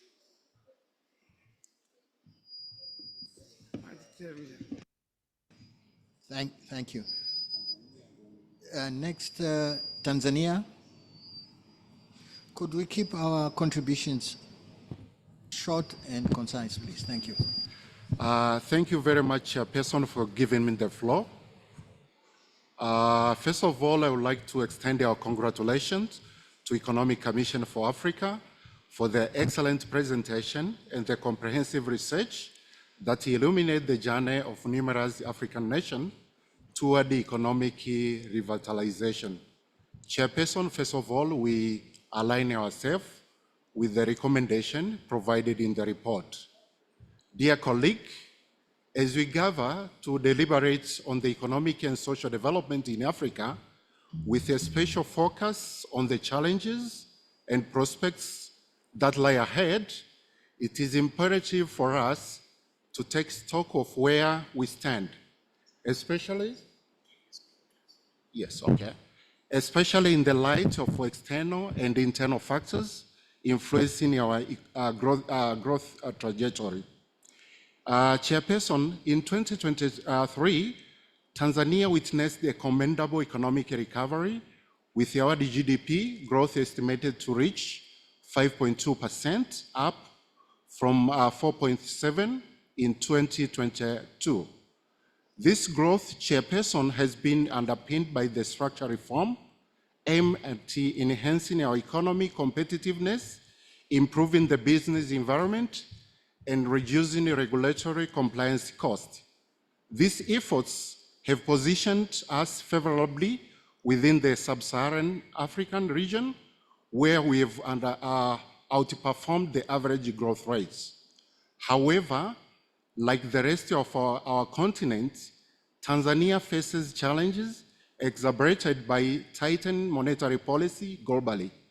The war in Ukraine impacting food and fuel costs, and the ongoing repercussion of COVID-19 pandemic. Chairperson, the average inflation was 3.8% in 2023, within an estimated range of 3 to 7%. Is expected to remain within that range in the following year, reflecting our effort to stabilize supply chain and improve agriculture performance. The African fiscal deficit and rising debt level are concerns that Tanzania shares with its African counterparts. It is within this context that we underscore the importance of the recommendation outlined in the recent report on economic and social development in Africa. The report emphasizes the need for enhancing domestic resource mobilization, that Tanzania acknowledged the necessity of mobilizing domestic resources through improved tax collection mechanism and digitalization of tax system.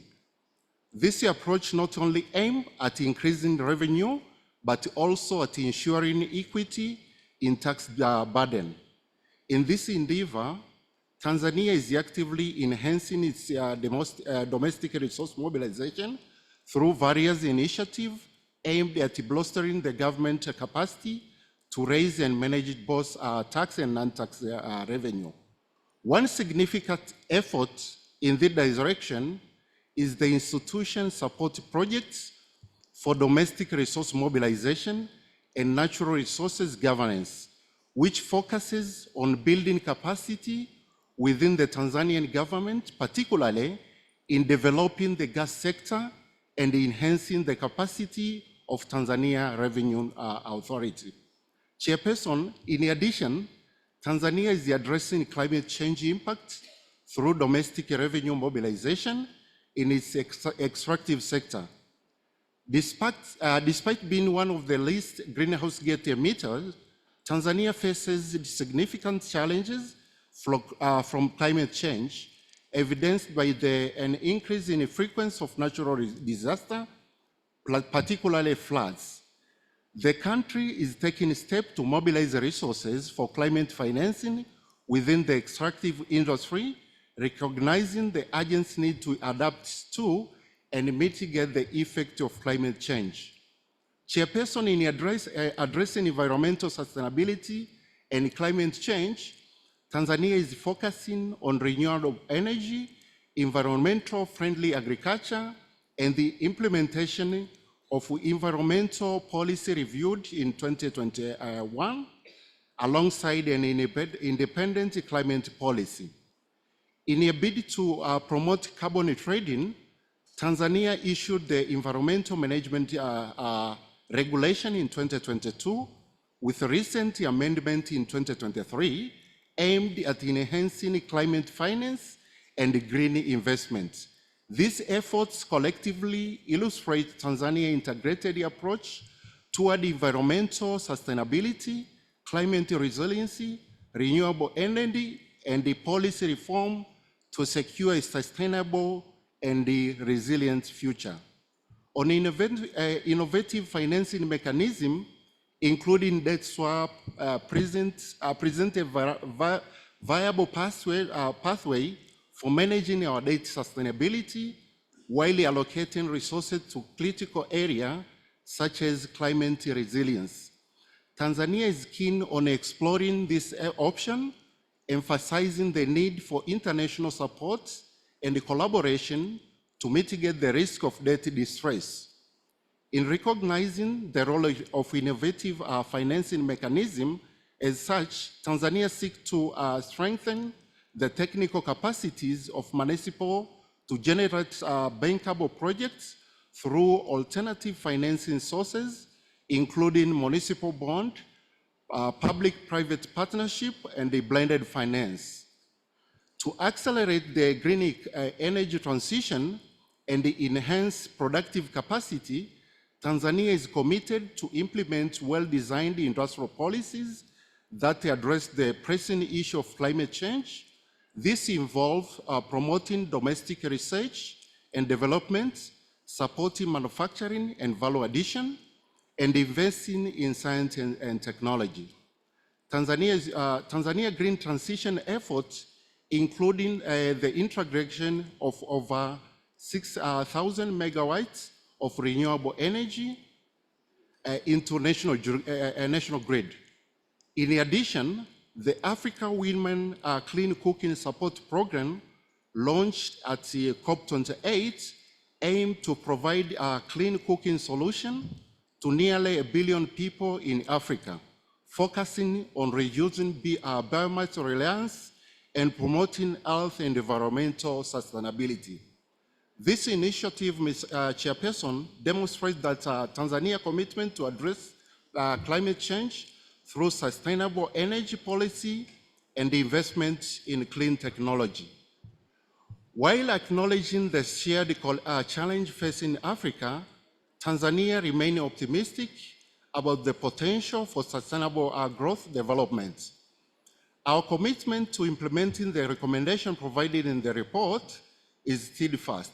However, we emphasize the need for contextual strategy that take into account the unique circumstances of each nation.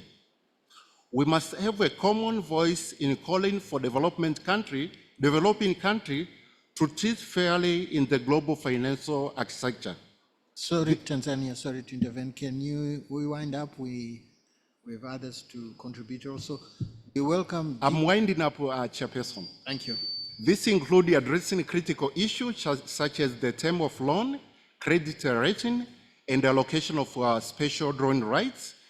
In the same vein, we underscore the importance of having a strategy that are not only effective, but also nuanced and tailored to a unique circumstance and need of each African nation. We call for stronger collaboration, both regionally and globally. As we move forward, let us harness our collective strength, share knowledge and resources, and work toward prosperous, inclusive, and sustainable future for Africa. Thank you very much, Chairperson. Thank you, Tanzania. Maybe you can share your comprehensive report with the Secretariat. Thank you. Our next contribution is coming from Uganda, please. Uganda, you have the floor. Yeah, thank you, Chair. And first thank you, Chair. First want to align ourselves with the challenges facing the continent, as identified or highlighted in the report.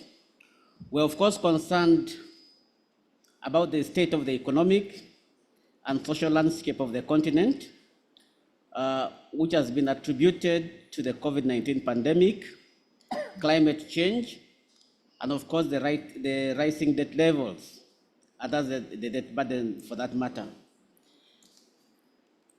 We agree with the need to fully operationalize the African Continental Free Trade Area. We note that with the successful implementation of the AfCFTA, there is potential for the manufacturing sector in Africa to double its size, reaching to about $1 trillion by 2035. And of course, this will increase or create jobs, stable jobs in this continent of ours. It will also increase the level of household incomes and address the underlying factors that inform radicalization and terrorism, thereby silencing the guns.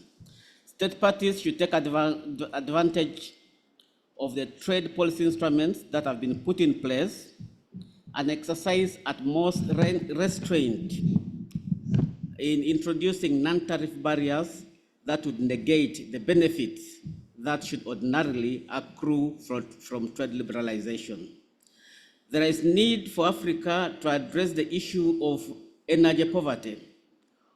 Over 600 million Africans, mainly from SSA, that's Sub-Saharan Africa, have no access to electricity. This is a main impediment to our socio-economic transformation, and how Africa will meet the projected high energy needs in the future will be crucial to the industrial, socio-economic, and peace and security future of the continent. We support the idea of green transition. However, we need to take into account the principle of equity and common but differentiated responsibilities, and as well as recognizing the development priorities of the continent. Africa needs to use the available resources. Africa needs to use the available energy resources equitably and not restrict its available energy sources. We note that if Africa, for example, was to increase energy production by using her known reserves of natural gas, the continent's share of global emissions would only increase from about 3% to 3.5%. The International Energy Agency has also called for Africa to be empowered to use gas and other hydrocarbons for industrialization. I thank you, Chair. Thank you.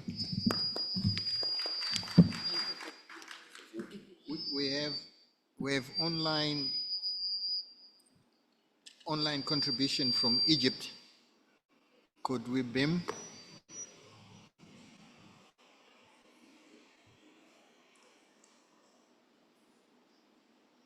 Are we okay to beam?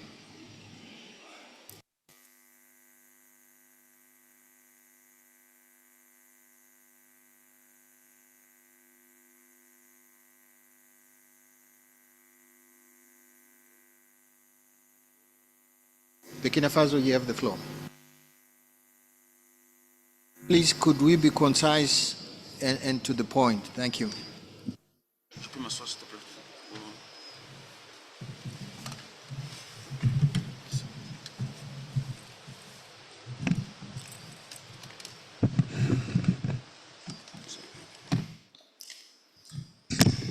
Merci, Monsieur le Président, pour la parole.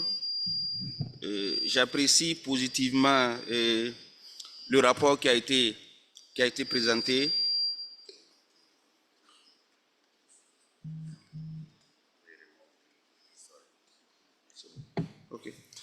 J'apprécie positivement le rapport qui a été présenté et également j'apprécie positivement le fait de relever que la problématique de la sécurité a impacté la croissance en Afrique de l'Ouest, passant de 3,9% en 2022 à 3,6% en 2023. Mais dans le rapport, surtout à la page 3, il y a un paragraphe que nous voudrions que soit qu'on la supprime ou qu'on la modifie, qu'on la reformule. C'est le paragraphe, je cite, « Les coups d'État militaires dans la sous-région ont aggravé l'insécurité alimentaire, impacté le nombre de déplacés internes et influencé négativement sur les secteurs tels que la santé et l'éducation. » Je pense que ces données ne sont pas en cohérence avec la réalité sur le terrain. Si je prends le cas au Burkina Faso, de 2022 à 2023, le nombre de déplacés internes a diminué. On a aussi rouvert des centres de santé et des écoles. Donc, maintenir le paragraphe tel que je pense que ce n'est pas juste.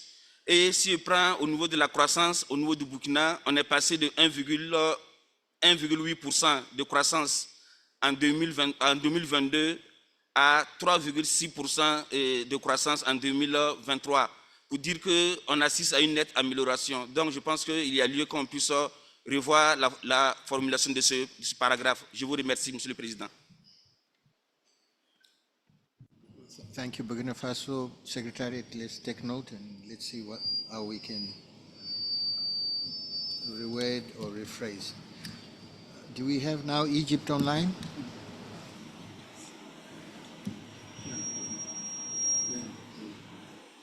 Okay.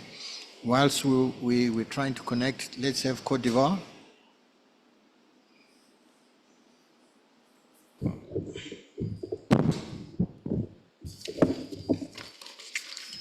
Merci beaucoup, Monsieur le Président, de me passer la parole. Je voudrais d'abord remercier le gouvernement de Zimbabwe pour l'hospitalité à l'africaine qui s'est traduite par la qualité de l'accueil à l'aéroport. Et je voudrais également féliciter la CEA pour la qualité de la présentation et les grandes conclusions auxquelles nous souscrivons. J'ai toutefois deux petites préoccupations. La première concerne la croissance en Afrique et le taux de croissance projeté pour la Côte d'Ivoire en 2024. J'avais bien voulu que le taux de 2023 soit vraiment bien exposé et expliqué avant de passer au taux de 2024. On a donné le top 10 de 2024 sans donner le top 10 de 2023. Voilà, ça c'est une observation. Et pour le cas de la Côte d'Ivoire, je n'ai pas bien compris le taux de 5,5%, parce que lorsqu'on essaie de revenir un peu en arrière, la Côte d'Ivoire a connu une croissance de 7,4% en 2021, 6,7% en 2022, 7% en 2023. Et je pense qu'il est prévu, dans nos cadrages macro, il est prévu un taux de croissance de 7% en 2024. Donc je ne comprends pas que lorsqu'on regarde cette évolution, on revienne à 5,5% en 2024, ce qui semble un peu pessimiste pour la Côte d'Ivoire. C'est vrai que je n'ai pas regardé le rapport de la Banque mondiale, d'où est extrait ce chiffre-là, mais c'est une observation que je voudrais faire. Alors, la deuxième préoccupation concerne le poids du secteur informel en Afrique. On sait que c'est un défi majeur, c'est un problème qui plombe un peu la pression fiscale parce qu'on a une fuite d'impôts à travers le secteur informel et on a véritablement du mal dans tous les pays africains à relever ce défi-là. Là, c'est une question que je pose à la CEA avec les analyses comparatives. Est-ce qu'il y a un pays qui a pu faire des progrès en termes de formalisation du secteur informel et d'amélioration de sa pression fiscale pour que nous puissions nous en inspirer? Je pense que nous venons ici pour partager les expériences et les analyses comparatives devraient nous aider à voir quels sont les pays qui ont pu faire des progrès et quels sont les instruments qui ont été mobilisés et comment les autres pays peuvent s'en inspirer. Voilà, je voudrais m'arrêter là et prendre la parole prochainement. Merci. Thank you so much for the contribution. On the numbers, etc., I think I would like to urge the ECA also to be careful as we compile statistics on growth rates. We have had the same problem in Zimbabwe with the IMF and World Bank, but now we are working together in collaboration so that we publish the same data, especially on growth and the pessimism. And I think it has to be a collaborative effort as we come up with GDP numbers. They can be very controversial and sensitive to countries. So I would urge that approach. Egypt, online. Thank you, Mr. Chair. I hope that you can hear me now. You can please confirm.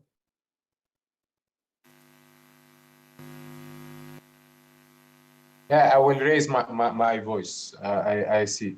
So thank you very much, Mr. Chair, for giving this delegation the floor, and given that this is the first time that this delegation takes the floor, we would like to congratulate you for sharing our meeting, and as well to express our appreciation and gratitude to the countries from the northern region for supporting the candidacy of Egypt for the post of the first vice chair of this very important meeting, and as well to use this opportunity to commend our colleagues from Zimbabwe for a very well organized events, and as well to commend the way that you are leading our meeting. On the report that was just presented by the ECA, in principle, we support to great extent the recommendation therein, and we thank the presenter for the excellent presentation.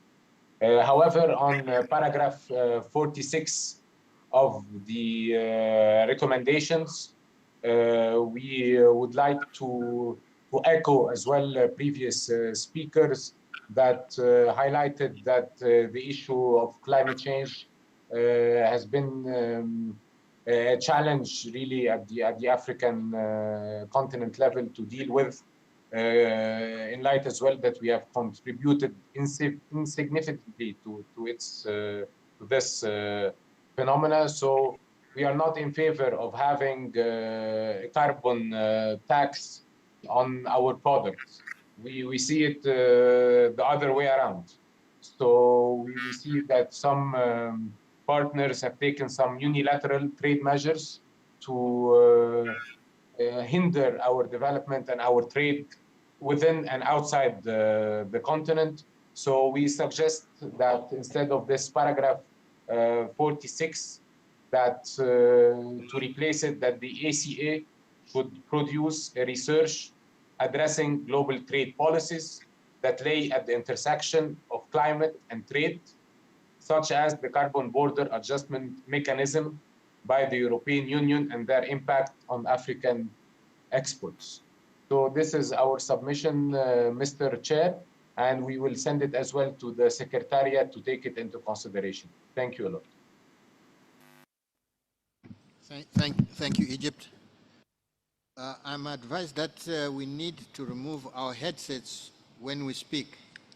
I'll start as chair to remove. Any other contributions from the floor? Okay, thank you so much for the discussion and the contributions. If we could share with the Secretariat the substantive reports, especially from Tanzania and the others who have contributed.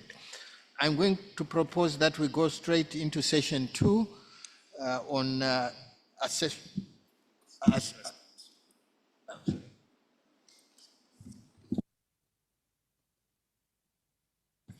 okay, Adam, you want to respond? I hear. Okay, just 1 please. minute, Mr. Chair. Thanks. I would like to thank delegates for the comments and the questions and some of the concerns.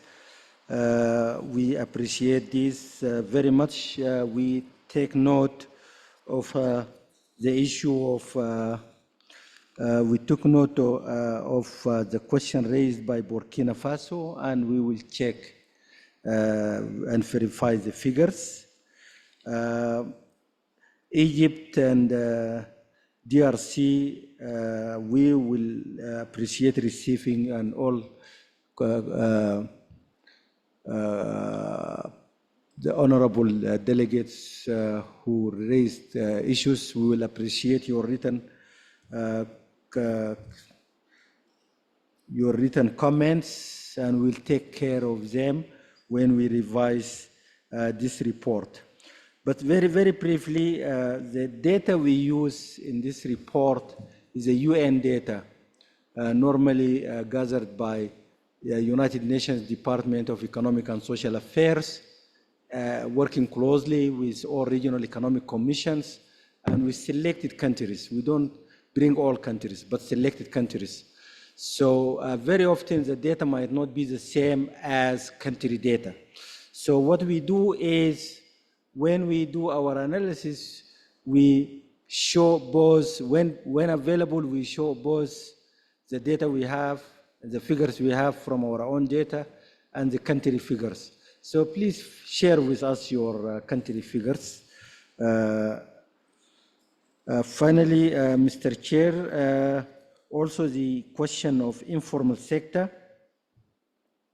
And data on green economy, we use international sources and the international data shows that really the informal sector in particular is huge in Africa, including agriculture, including traditional agriculture. This sector accounts for 80% or more of employment in most African countries. And the data, the data and figures we have on green economy potential come from very different sources. Africa has a major share in global minerals in particular, and in, like the Minister of Finance of Zimbabwe stated today, the arable land in Africa is huge. So in our report, which we will launch in April, we'll provide more detailed statistics with all sources cited. I'm available to talk with you, delegates, honorable delegates, and thank you, Mr. Chair. Thank you. Yeah, the issues of the informal sector, I think we need to talk more about it and have some focused conversation on that. Deputy ES wants to say something. Thank you. Thank you. Thank you very much. I just wanted to react to the comments made by the Honorable Delegate of DRC to say that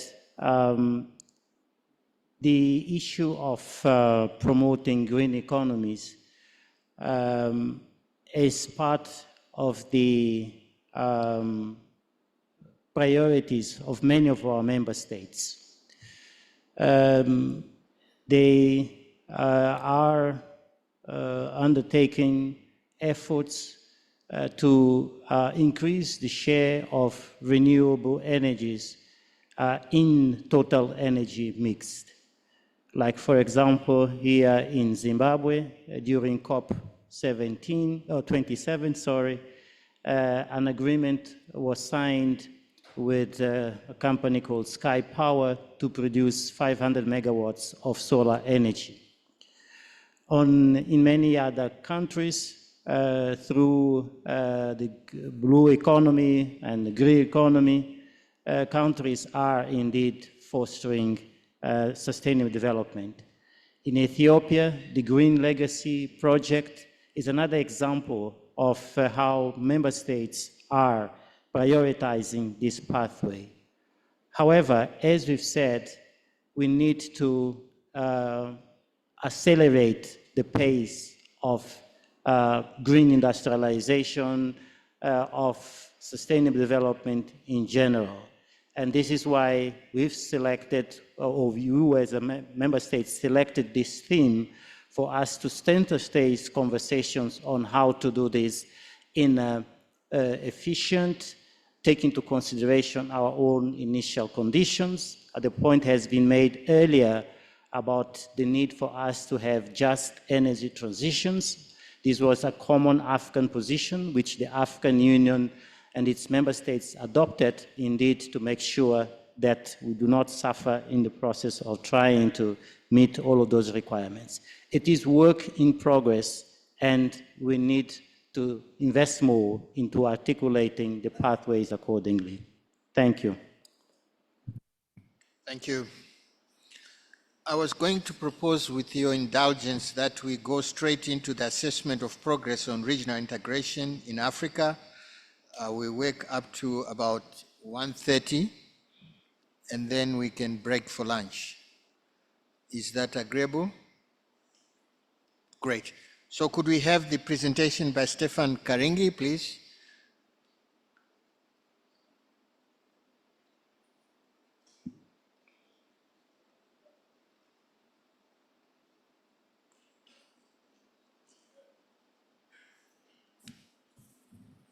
Can we acknowledge our colleague?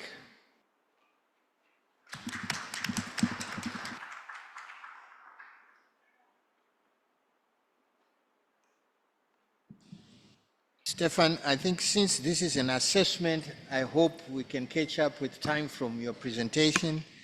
If you can be as concise as possible.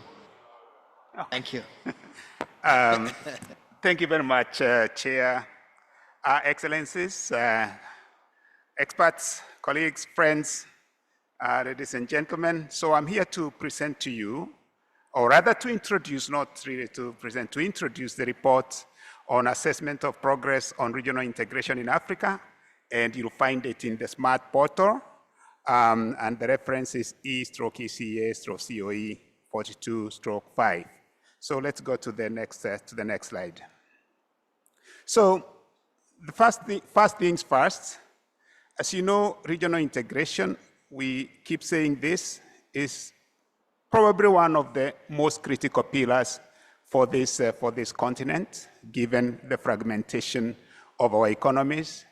So being able to get connectivity, bringing down barriers, does actually create the kind of economic space that we need to be able to advance rapidly the social and economic development on Africa.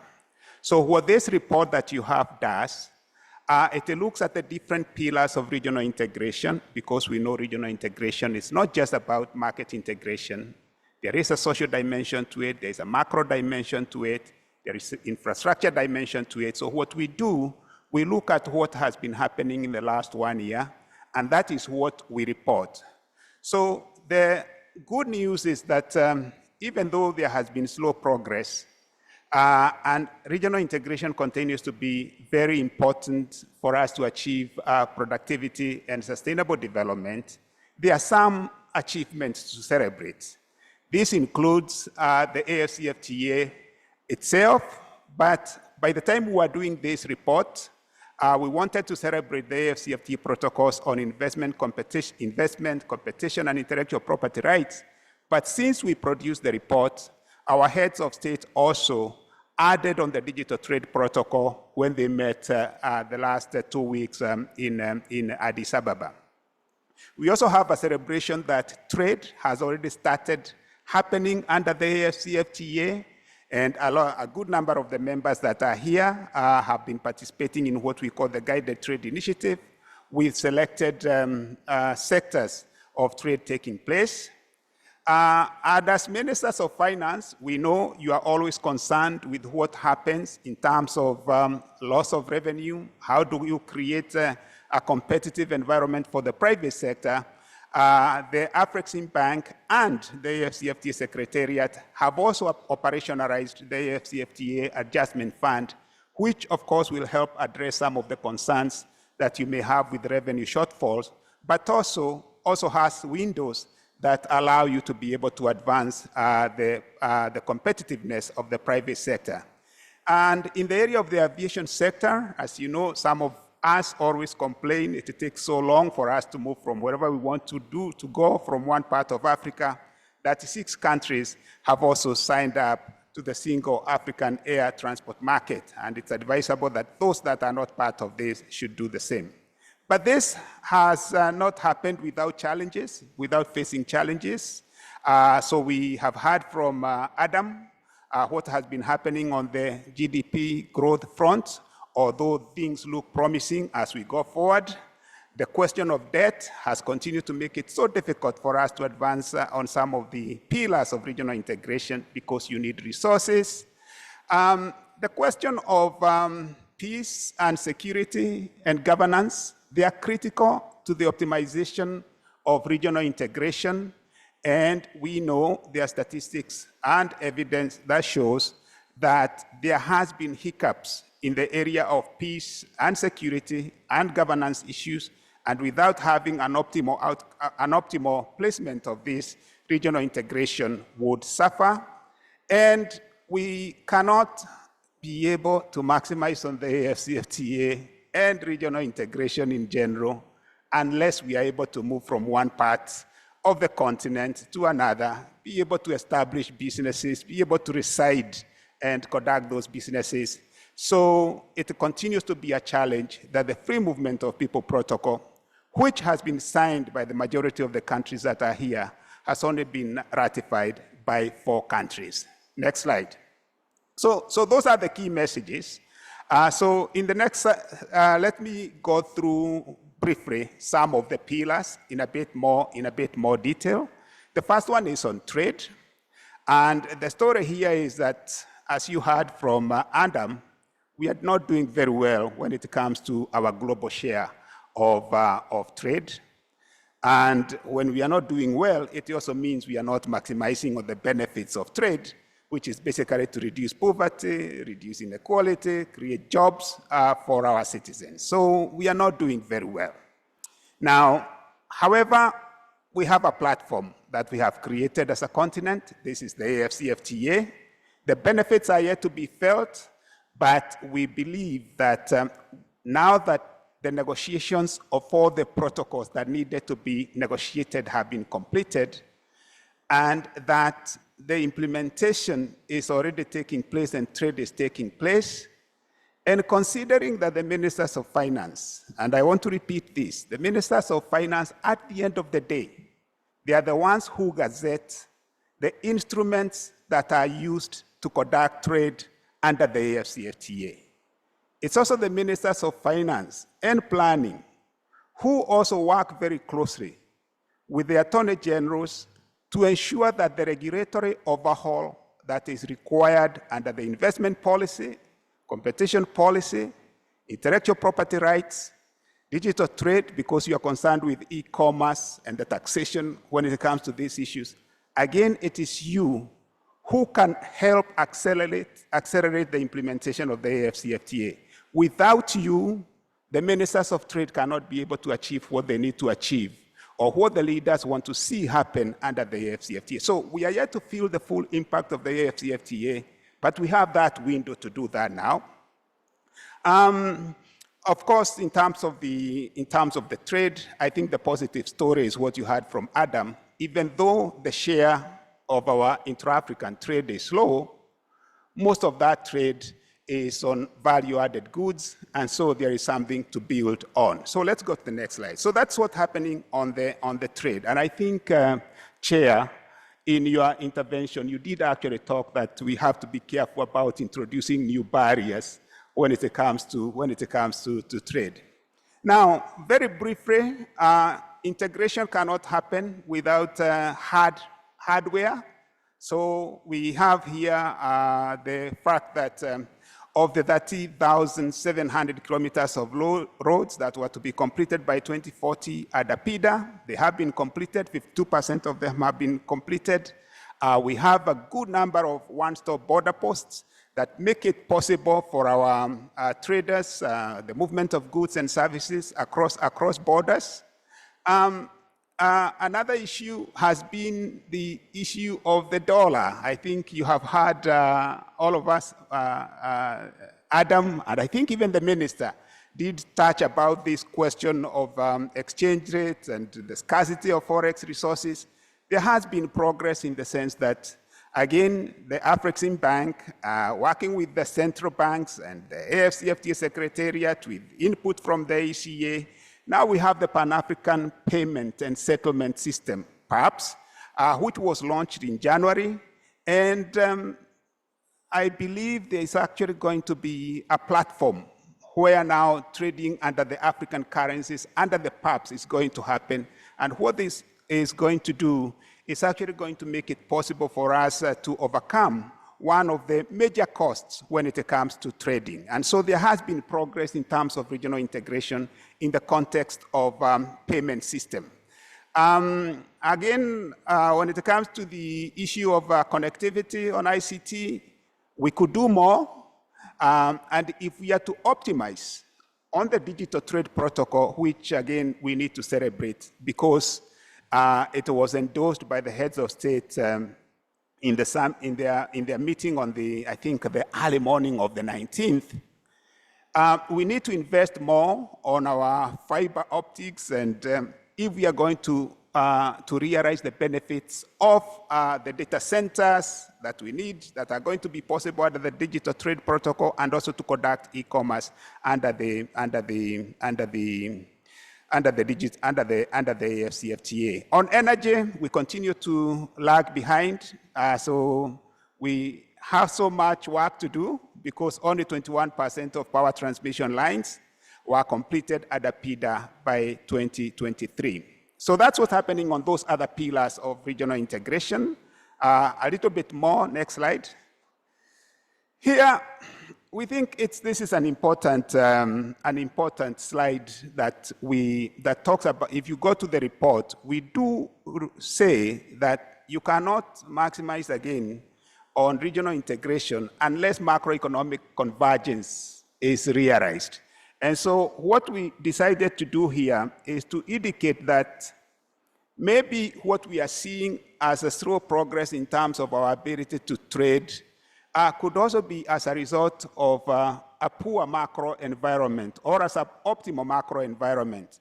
So there is a criteria that the Association of African Central Banks have adopted in terms of African monetary cooperation. And remember, that is where we want to go at the end of our Africa Economic Community.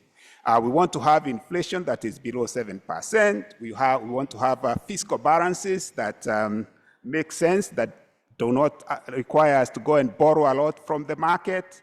We want to be able to have that ability for our manufacturers to access foreign reserves and, of course, keep the debt to GDP ratio low. Now, in terms of the progress for the last 1 year, for these primary criteria, inflation continued to be above the criteria because the average was 18%. In terms of the debt to GDP, not too bad compared to where we were in 2022 and 2023. But I think I wanted to put this here because the first presentation and the presentation on regional integration, they are both very important. They are both interconnected. The next slide. On the social dimension on regional integration, we do not do regional integration for doing regional integration. We do regional integration for the people of the continent.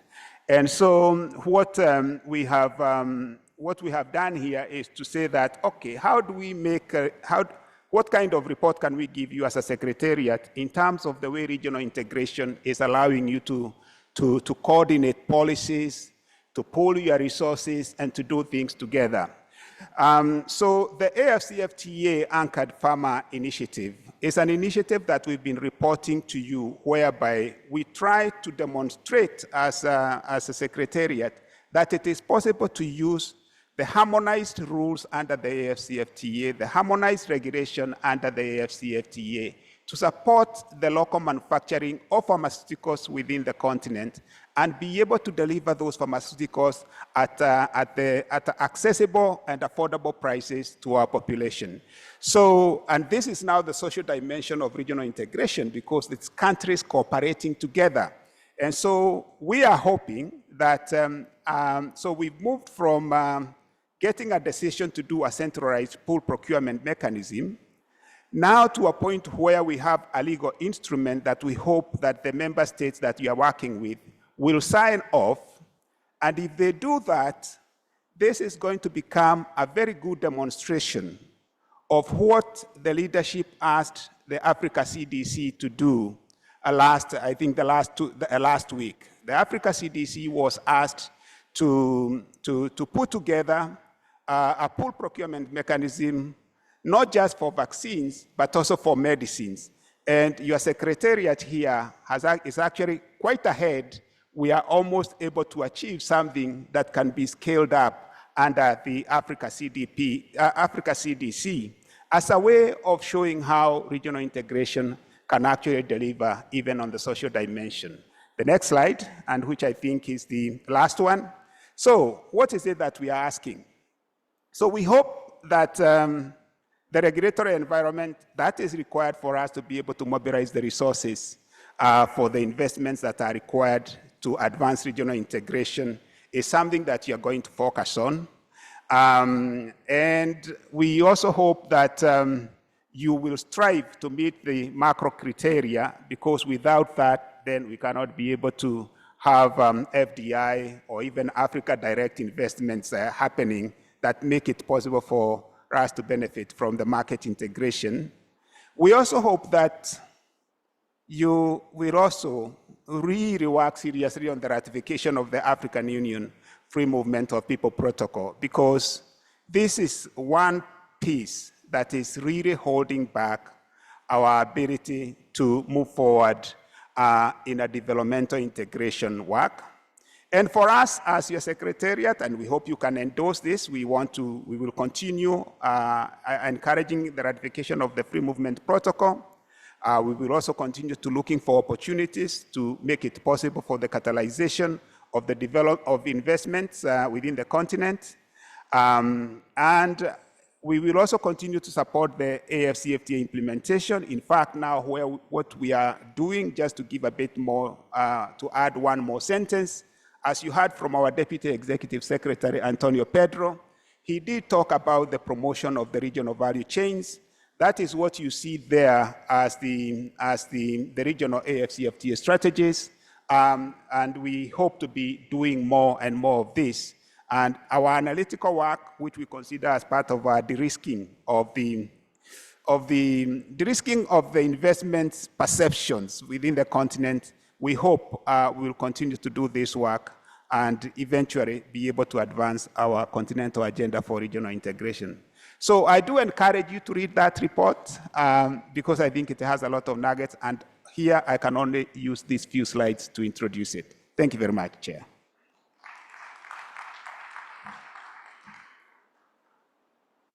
Thank you, Stephen, for your concise presentation. It's welcome.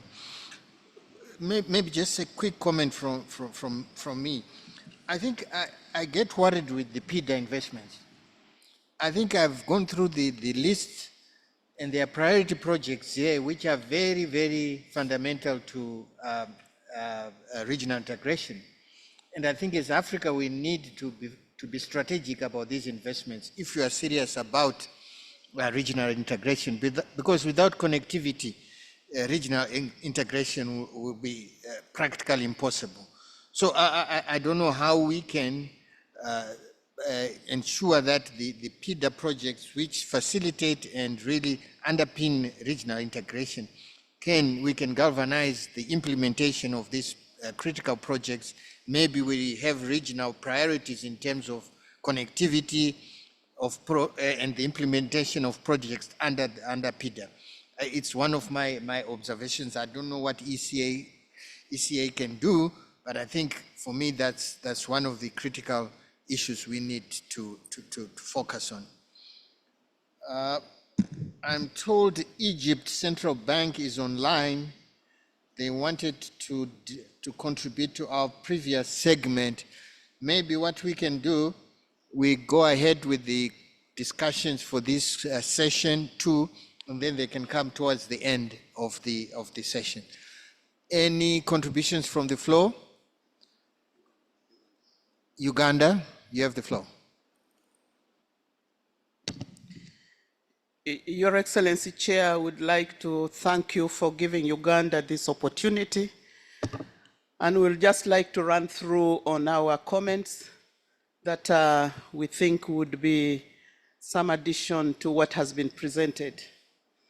We'd just like to move that regional integration can help African countries to overcome division that impede the flow of goods, services, capital, people, and ideas through shared policies, institutions, and physical infrastructure. However, we also... Sorry, Uganda, could you speak closer to the microphone? We're not clearly hearing you from up here.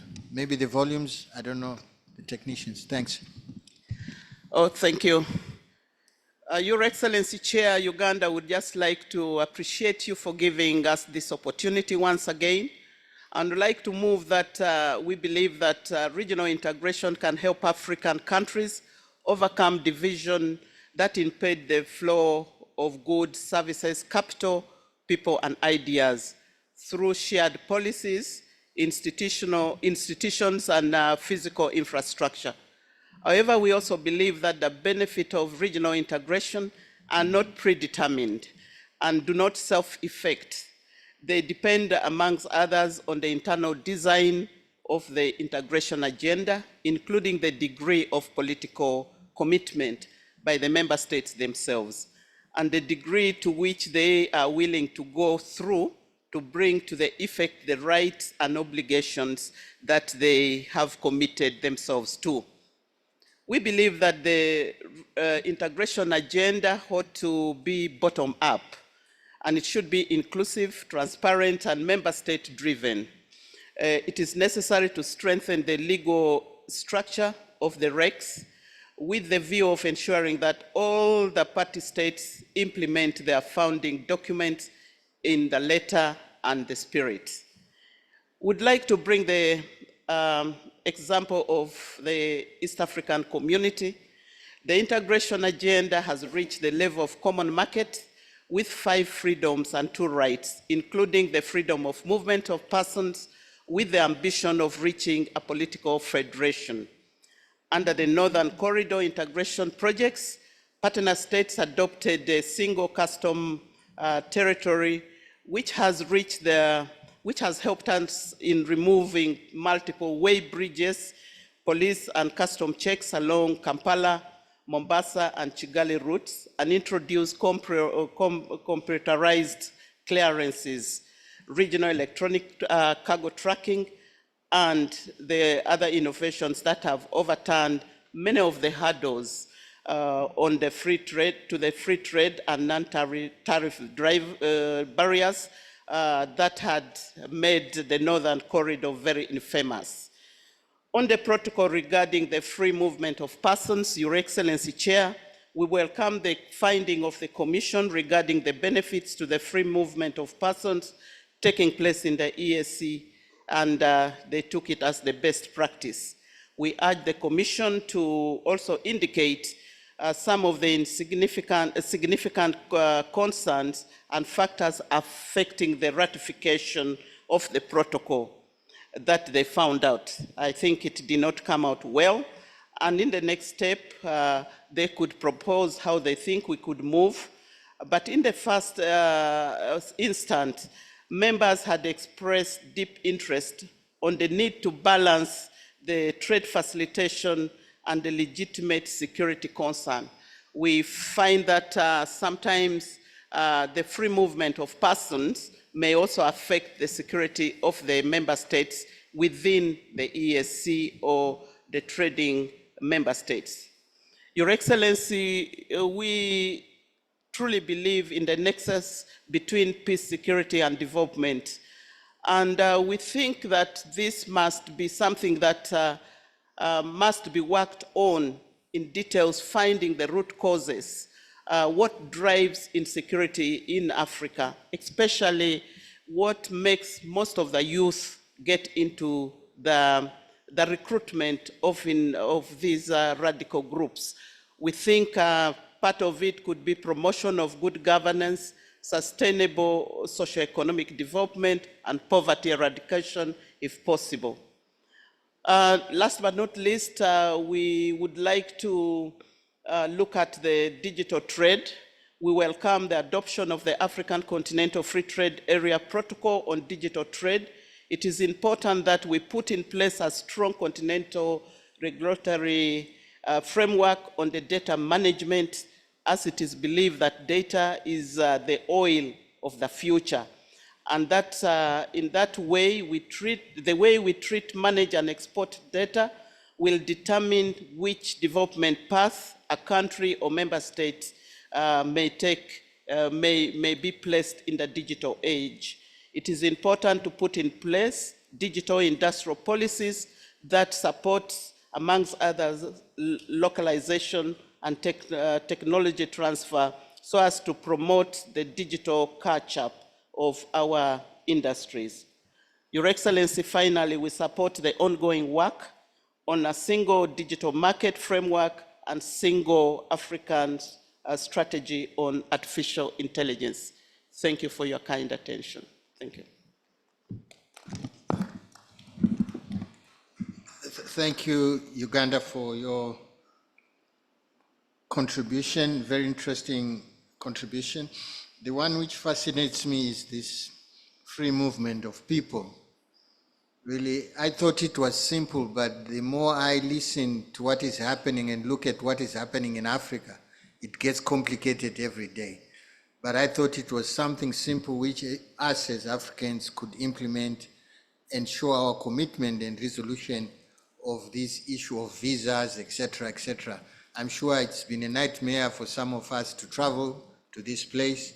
So really, it's something I had hoped that we can quickly get out of the way, but hey, it's not coming. I don't know, ECA, what can you do to help on the free movement of people? You don't have to answer me now, but to me, there are simple, straightforward issues we can do as Africans, but we are simply complicating lives for ourselves. Anyway, Tanzania, you're next. Thank you. Thank you very much, Excellence Chairperson, for this opportunity. This delegation thanks very much the government of the Republic of Zimbabwe for the hospitality accorded to us since our arrival, and we are enjoying the nature of this of the true African city of Victoria Falls. Once again, Chairperson, Tanzania delegation wishes to congratulate the Economic Commission for Africa for their tireless efforts and the initiatives in advancing regional integration as stipulated in the present report. Dear colleague, Tanzania is making significant strides in infrastructure and energy development, particularly through the construction of the Standard Gauge Railway, SGR, which is a cornerstone project for the country and the region economic integration. Among others, the project is designed to connect Tanzania with neighboring countries, including Rwanda, Uganda, Burundi, and through this to the Democratic Republic of Congo, with the aim to enhance trade and connectivity across the East African region. While we have taken significant strides toward establishing continental free trade area and have advocated for this prompt implementation, Several challenges hinder its seamless execution. A primary objective is lack of comprehensive continental infrastructure, which is crucial for facilitating trade across countries. Therefore, there is a pressing need for deliberate action toward the development of infrastructure that support both goods and services trade efficiently. On the same note, Chairperson, it is essential to conduct a thorough analysis of the guided trade initiative, which currently include only a selected few member states. Dear colleague, above all, ensuring peace and security stand as a fundamental prerequisite for facilitating trade and fostering deeper regional integration. Without a stable and secure environment, efforts toward regional integration and economic development face substantial challenges, underscoring the need for constant effort to maintain and enhance peace and security as a cornerstone for prosperous and integrated regional economy. Thank you very much, Chairperson. Thank you, Tanzania. Any other contributions from the floor? Malawi, please. You have the floor. Thank you, Mr. Chairman. And as my previous colleagues have said, let me thank the government of Zimbabwe for the hospitality. But Mr. Chairman, coming to my comment, I really want to thank the presenters for the reports that have been given here. However, looking at the last report, which is an assessment, Mr. Chairman, I think I would have loved the report to really go in detail or to really take us to issues like what are really the targets that we are given or that we have given each other, and when are we supposed to have those targets? What should countries really be doing and what is it that we should be doing to encourage each other? Because otherwise we are not pragmatic enough, practical enough, and in the end, this can take a little bit of time in terms of implementation because we are not really holding each other responsible. To me, I think that is the most important thing. For example, the free movement of people as we agreed under AU. What is it really that the AU is doing to enforce or at least to encourage member countries in terms of its implementation? Otherwise, it can remain on the table discussing because we're not pushing each other very much. So maybe to me, I think those are the issues. What are the targets and what are we doing as an AU and as countries? What are we doing to achieve those targets and when? I think if we do that, we will have a bit of responsibility amongst ourselves to each other in monitoring progress. Thank you.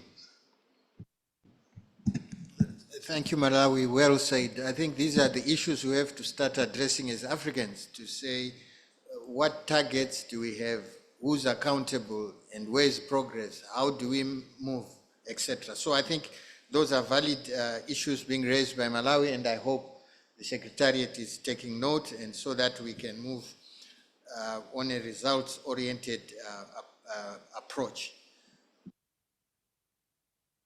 Cameroon, you have the floor. Merci, Monsieur le Président.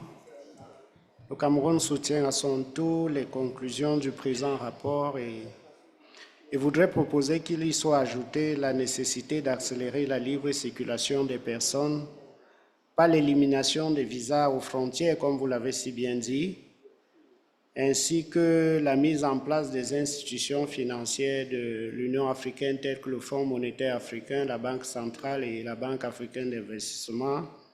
Ceci pour lever les contraintes liées à l'existence d'une cinquantaine de monnaies qui existent en Afrique et qui constituent des contraintes au développement du commerce intra-africain. Je vous remercie, Monsieur le Président. Thank you, Cameroon.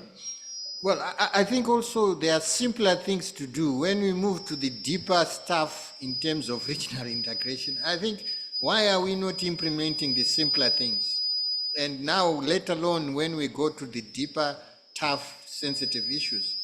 So really, there's that dichotomy which I'm seeing. DRC, please, you have the floor. Merci, Monsieur le Président, pour la parole qui m'est offerte. La délégation de la République démocratique du Congo tient à remercier la République de Zimbabwe pour l'accueil qui lui a été offert. Cela étant, je voudrais vous élucider sur un concept important sur l'évaluation. L'évaluation des progrès, tel que ça a été présenté, c'est bien fait, mais l'évaluation, c'est une mesure tendant à considérer les points faibles et les points forts pour en arriver à des propositions, des solutions, des propositions. Mais jusque-là, je n'ai pas vu dans l'exposé de l'orateur du jour les propositions, des solutions qu'il a pu émettre à l'attention de l'assistance nombreuse ici présente. Et alors, pour ma part, l'intégration régionale peut, dans la mesure du possible, contribuer à réduire certaines contraintes en favorisant une mise en commun des ressources et des savoirs africains et le développement d'une infrastructure à grande échelle, mais également la coopération sud-sud par l'intervention de certaines organisations internationales peuvent également aider à surmonter certains obstacles.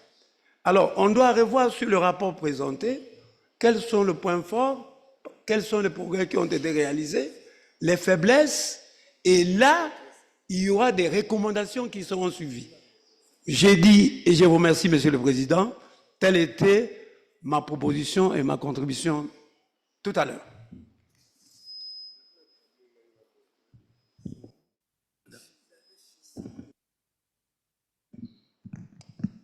Thank you, DRC. We have Benin. Please take the floor. Merci beaucoup, Monsieur le Président. Le Bénin tient à vous remercier pour l'accueil que le gouvernement zimbabwéen nous a accordé pour notre venue à Victoria. Également remercier la Commission pour toute l'organisation.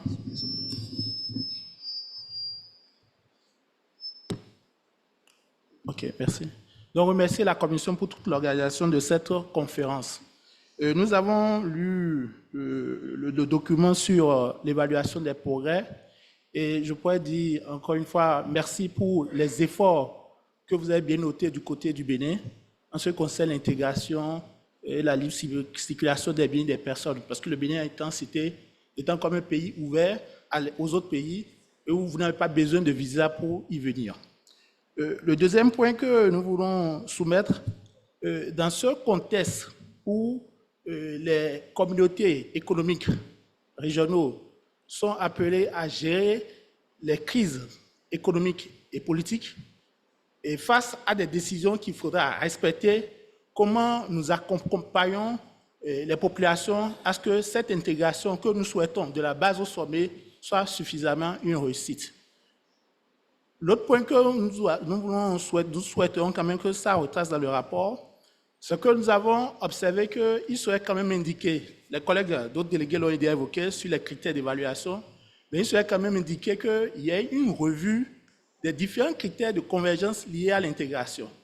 Qu'une revue soit affectée à cela et qu'on fasse une analyse concrète, parce qu'il faudrait aller, c'est des petits pas qui deviennent des grands pas, donc qu'on fasse un suivi de ces critères qui sont à notre portée et que nous réalisons finalement pour en rêver un jour d'avoir un fonds monétaire africain comme on le dit. Donc, il fallait le structurer en ces termes. Il y a un point, si le président le permet bien, on avait demandé la main pour quelques préparations sur le premier rapport.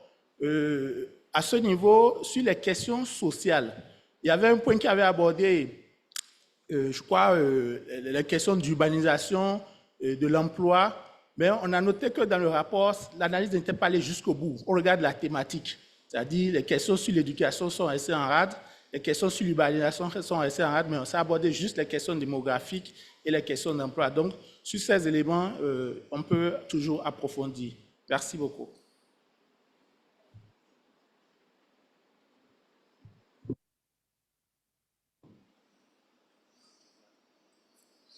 Côte d'Ivoire.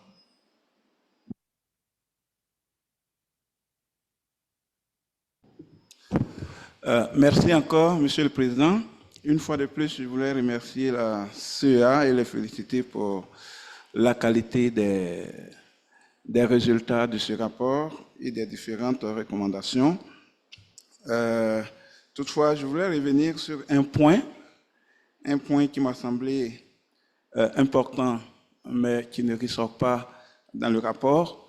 Il s'agit des grands projets intégrateurs,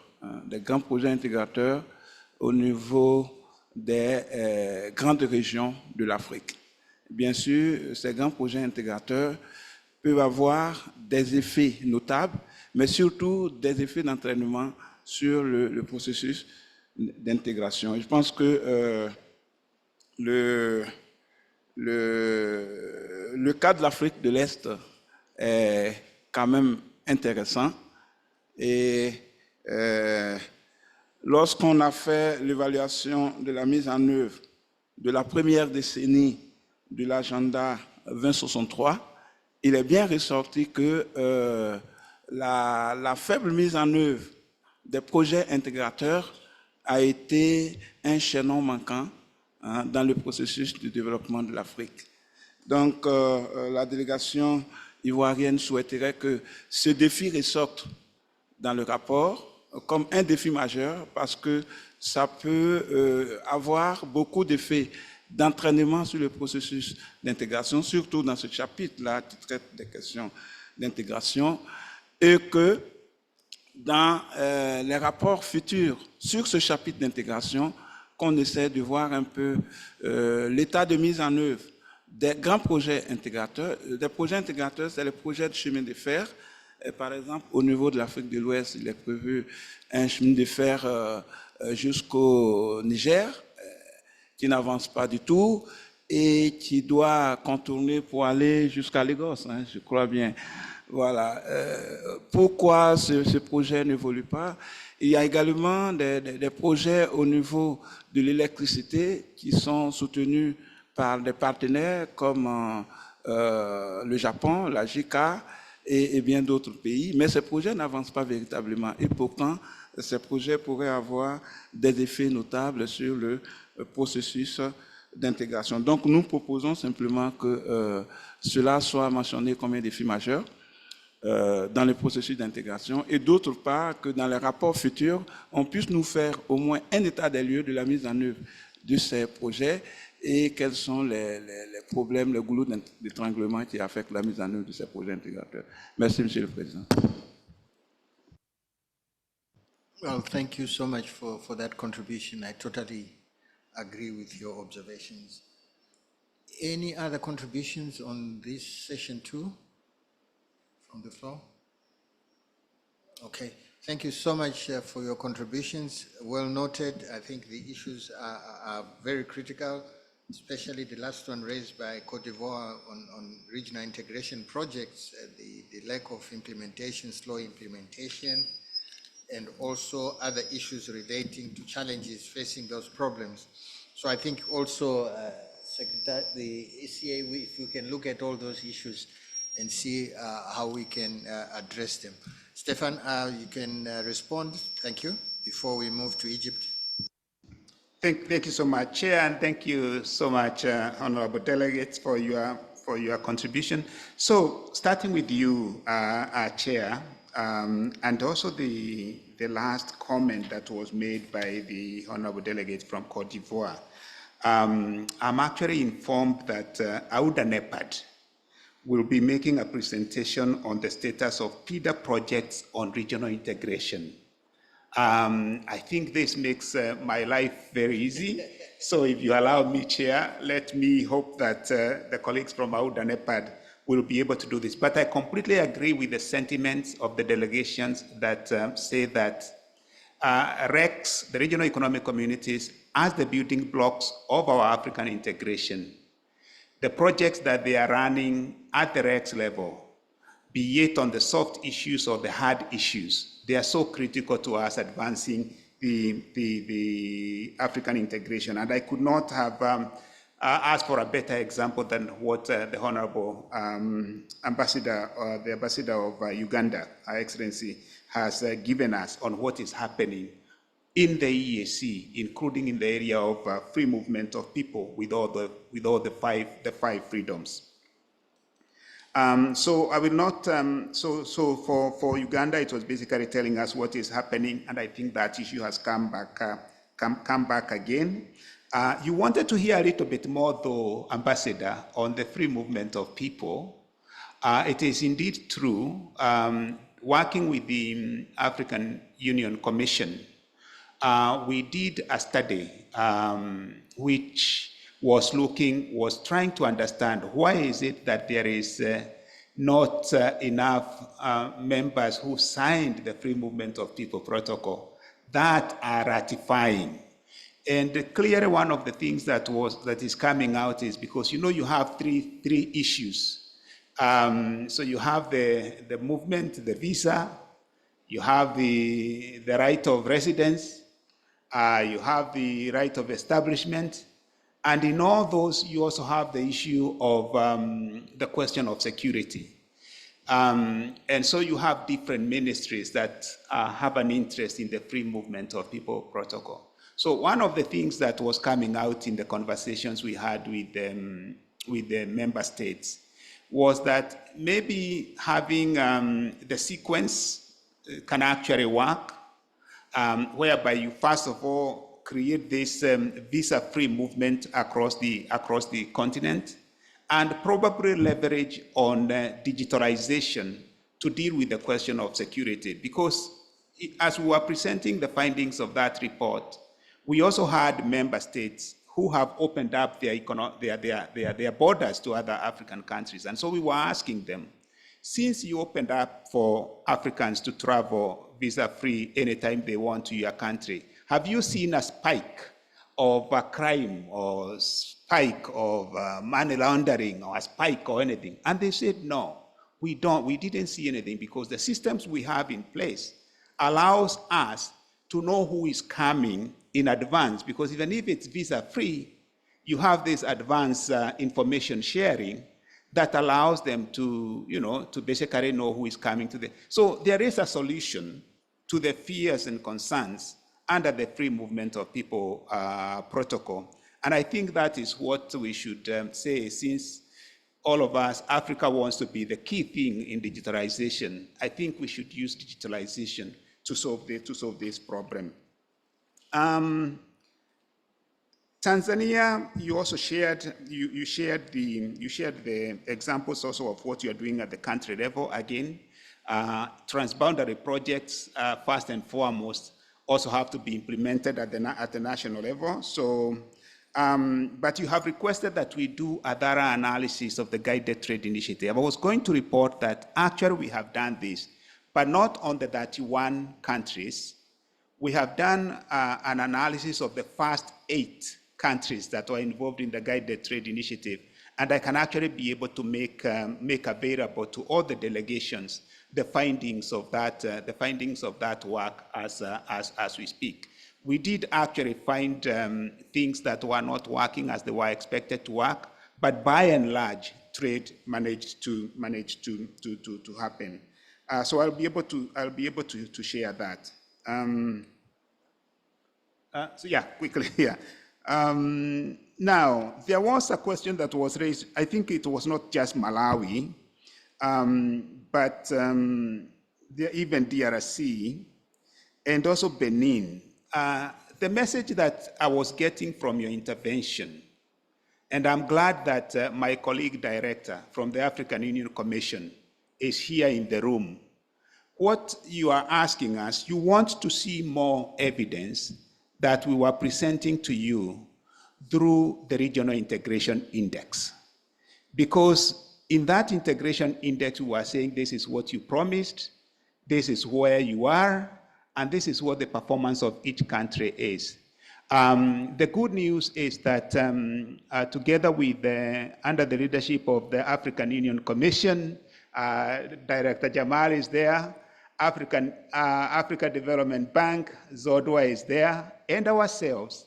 We are going to have a meeting in Kigali in April to see how to advance this issue of the Regional Integration Index. In a way, it captures a bit more than what we were capturing before, and hopefully when we report to you next time, we'll be able to have those concrete assessments that you are asking for. So maybe let me stop here, Chair, but I'm open to further conversations as we stay here for this committee of experts. Thank you. Thank you, Stefan. I think your last point is going to be very important for us as we go forward. Let's have measurables, targets, etc. What is it we promised and how are we doing? If I can, with your quick indulgence, we have Egypt Central Bank online for comments on the session, on the previous first presentation in session 1. Are they online now?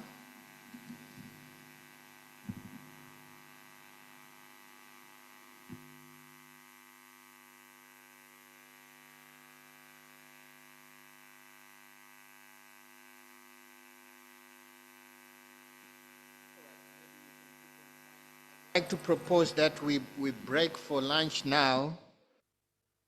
It's 1:40. Guided by my colleagues, I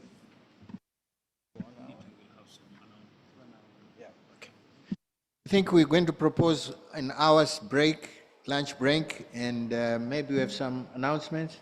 Thank you.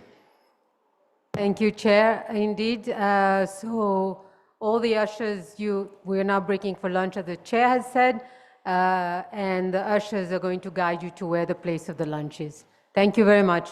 Have a bon appétit.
Colleagues, can we call our meeting to order and we start?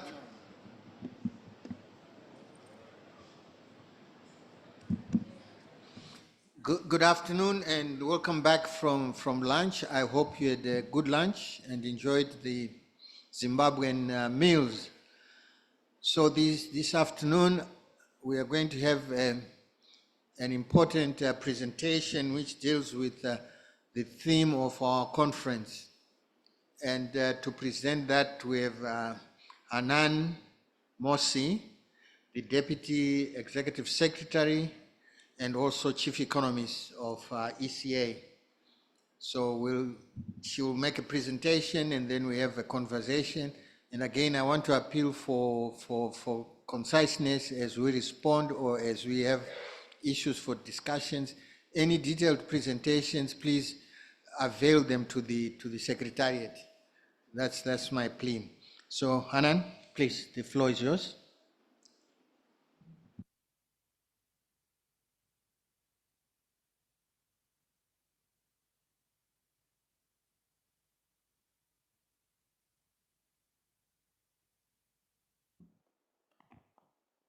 Good afternoon, everyone.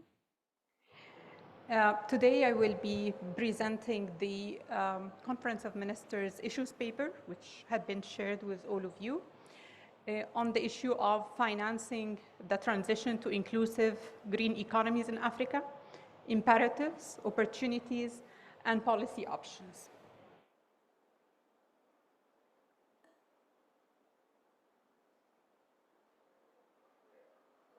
Okay, so starting with the issues and challenges that the continent is facing, we all know that despite the fact that Africa contributes the least as a region to global emissions, less than 4% of global emissions, yet Africa is the most vulnerable in terms of implications of climate change and bears huge cost related to that. So on average, African countries bear a cost of 5% of GDP in dealing with consequences of climate change, and in some cases that cost rise to 15% of GDP when hit by an extreme weather shock that is related to climate change. At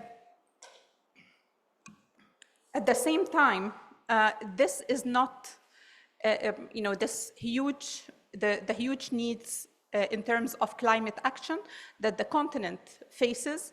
For example, the financing needs to meet the nationally determined contributions by 2030 is estimated at $2.8 trillion US, yet we only receive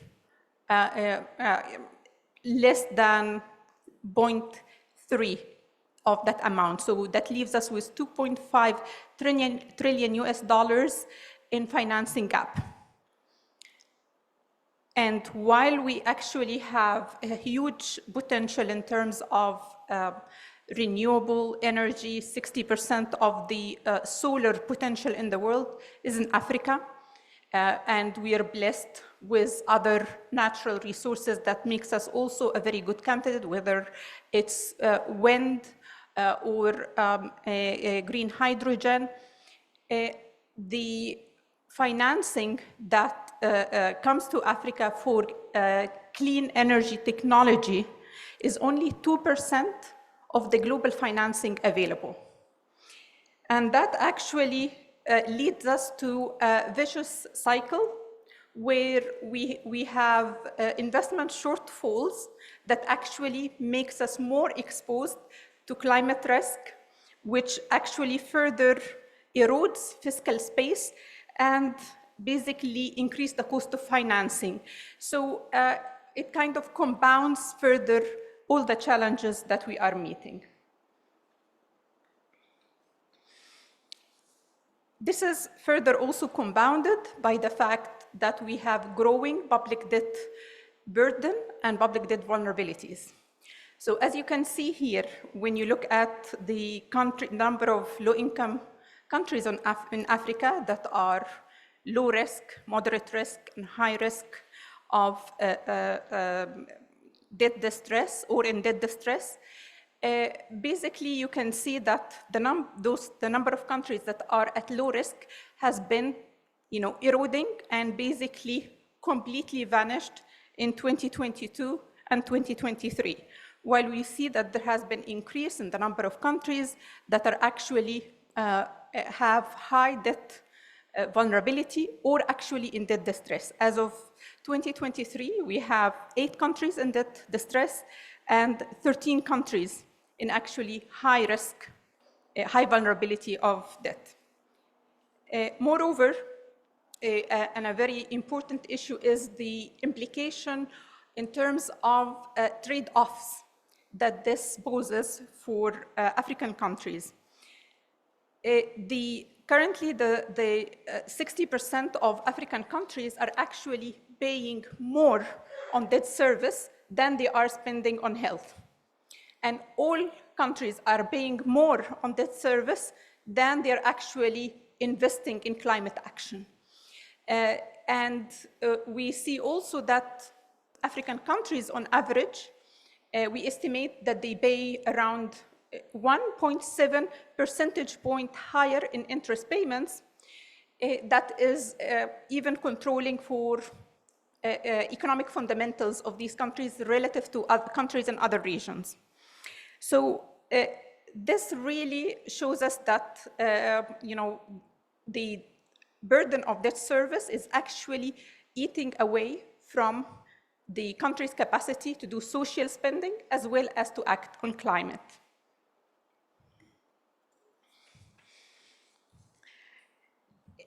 Another aspect that is, deepening this challenge is the fact that we have inadequate domestic resource mobilization.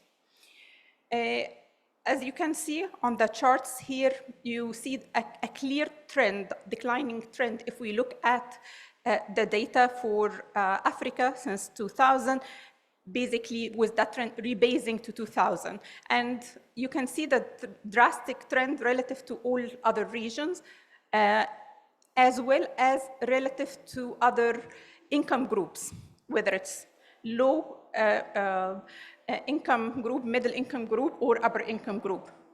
And currently, the average for tax revenue to GDP is around 16% for Africa, yet it's around 22% for Latin America and 19% for Asia. So we remain below other regions, but also we can see that that trend has been further exacerbated over recent years. Another major issue is the issue of leakages, revenue leakages due to illicit financial flows. And when we talk about illicit financial flows, that includes, of course, transfer pricing, trade mispricing and misinvoicing. It also includes issues of tax evasion and tax avoidance. And the estimate is around $88.6 billion annually that had been estimated to have actually been lost due to illicit financial flows between 2013 and 2015. More importantly, if we're able to actually tackle this issue of illicit financial flows, that would actually help addressing a third of the investment needs required for meeting SDGs. So that provides a huge opportunity on what that money could actually be utilized for. Some other structural issues is actually the inadequate regulatory and policy frameworks currently. For example, on renewable energy, we have inadequate regulatory framework to scale up renewable energy generation. And a number of countries, for example, lack feed-in tariffs frameworks. For public investments, we have lengthy process for permitting and approval. For financing small and medium enterprises, there are issues with barriers to entry for these firms, but also lack of enabling environment, whether in terms of hurdles and registrations, whether in terms of limited access to finance, or the issue of a pervasive informal economy. On the investment side, there is the issue of heightened regulatory and policy uncertainty. And this is one of the key issues for any new investor that looks at is, how transparent and stable is the policy and, macroeconomic policies and regulations. Another area that is also currently insufficient is in terms of insufficient support in de-risking mechanisms from African MDBs. And they need to mobilize more private capital, whether domestically or foreign. So what can be done to address these issues? And we will try to basically look at this at 3 levels. At national level, what can countries and policymakers do? At regional level, what are the opportunities? And then globally, what needs to be done?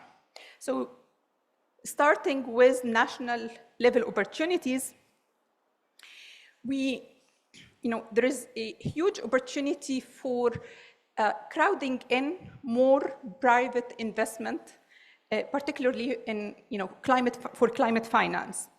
Currently, only 14% out of the total climate financing that comes to Africa is from private sector.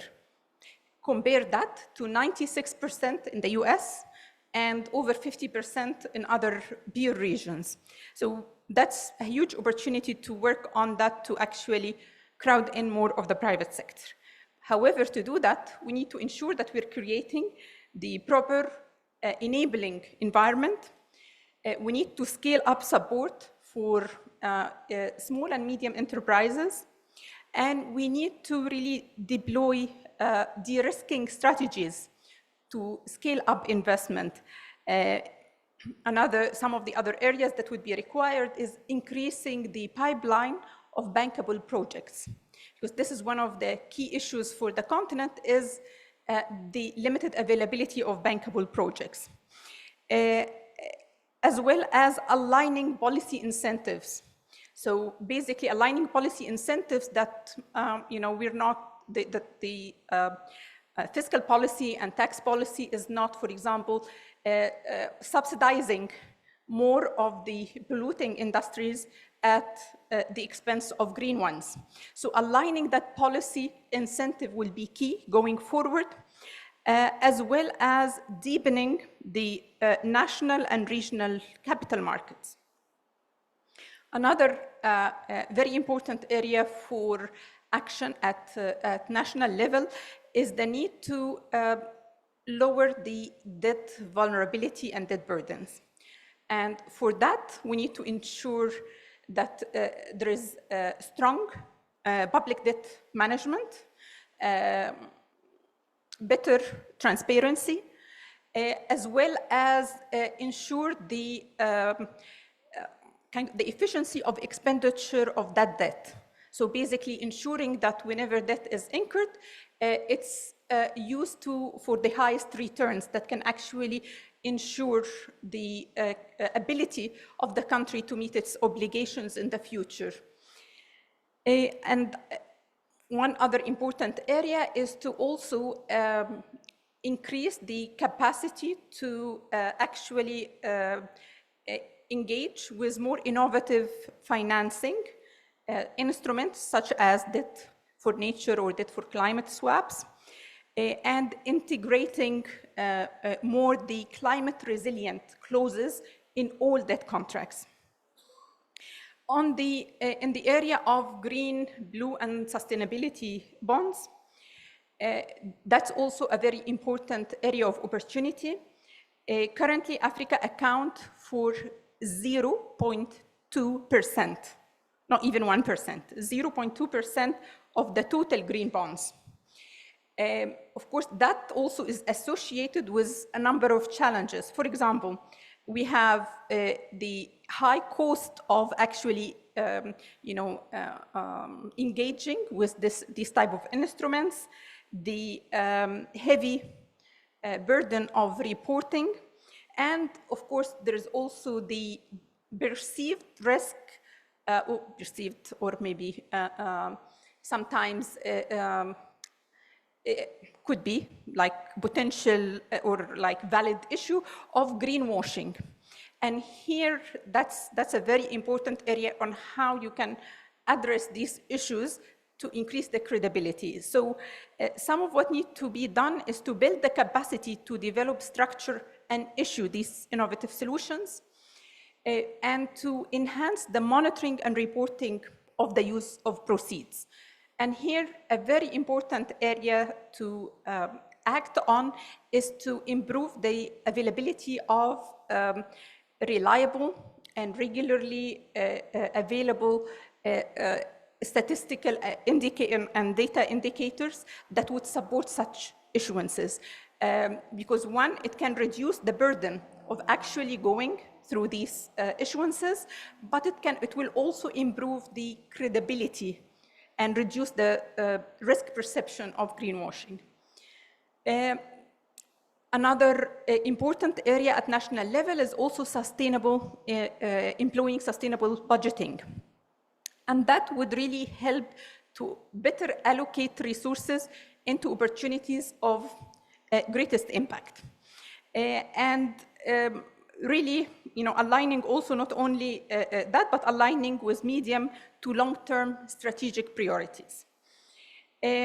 One very important area, beside what is mentioned here, is on the domestic resource mobilization, the need to broaden tax base to use more digitalization and innovative solutions to actually enhance tax collection and tax administration. So for example, electronic tax filing, digital ID, and to have more of a progressive tax system. That would also be very important to be able to have more domestic resource mobilization that enable countries to actually invest in climate action. At the regional level, there is, of course, a huge opportunity with the Africa Free Continental Trade Agreement to actually leverage that to develop regional value chains, encourage investment, cross-border investment, and to standardize investment regulation across countries. There's also an opportunity to implement the agreement with complementary climate policy. In the area of carbon markets, we need to really leverage the vast renewable energy resources that we're blessed with, the natural resources, whether it's forest, peatlands, marine ecosystems, to actually make sure that we are being compensated for the continent contribution to solving the problems of climate change. Africa has a potential to sequester 1/3 of global needs. And we need to make sure that this is translated into also monetary gains. And to do that, we need to work on integrating carbon markets and biodiversity trade at regional level. This is an area that ECA has been supporting with working on sub-regional registries, harmonizing protocols to support, kind of in the way to support a continent-wide market. Another key area is, of course, clean energy. Given the resources and endowment of the continent, we need to foster regional pools, not only to take advantage of the resources we're blessed with, but also to tackle a very important problem that we have, which is the huge energy gap. Out of 800 million worldwide that don't have access to electricity, 600 million are in Africa. So to tackle this issue, we will need to also look into regional solutions to be able to address that. And here, the issue of fostering regional energy pools and stronger connectivity will be key.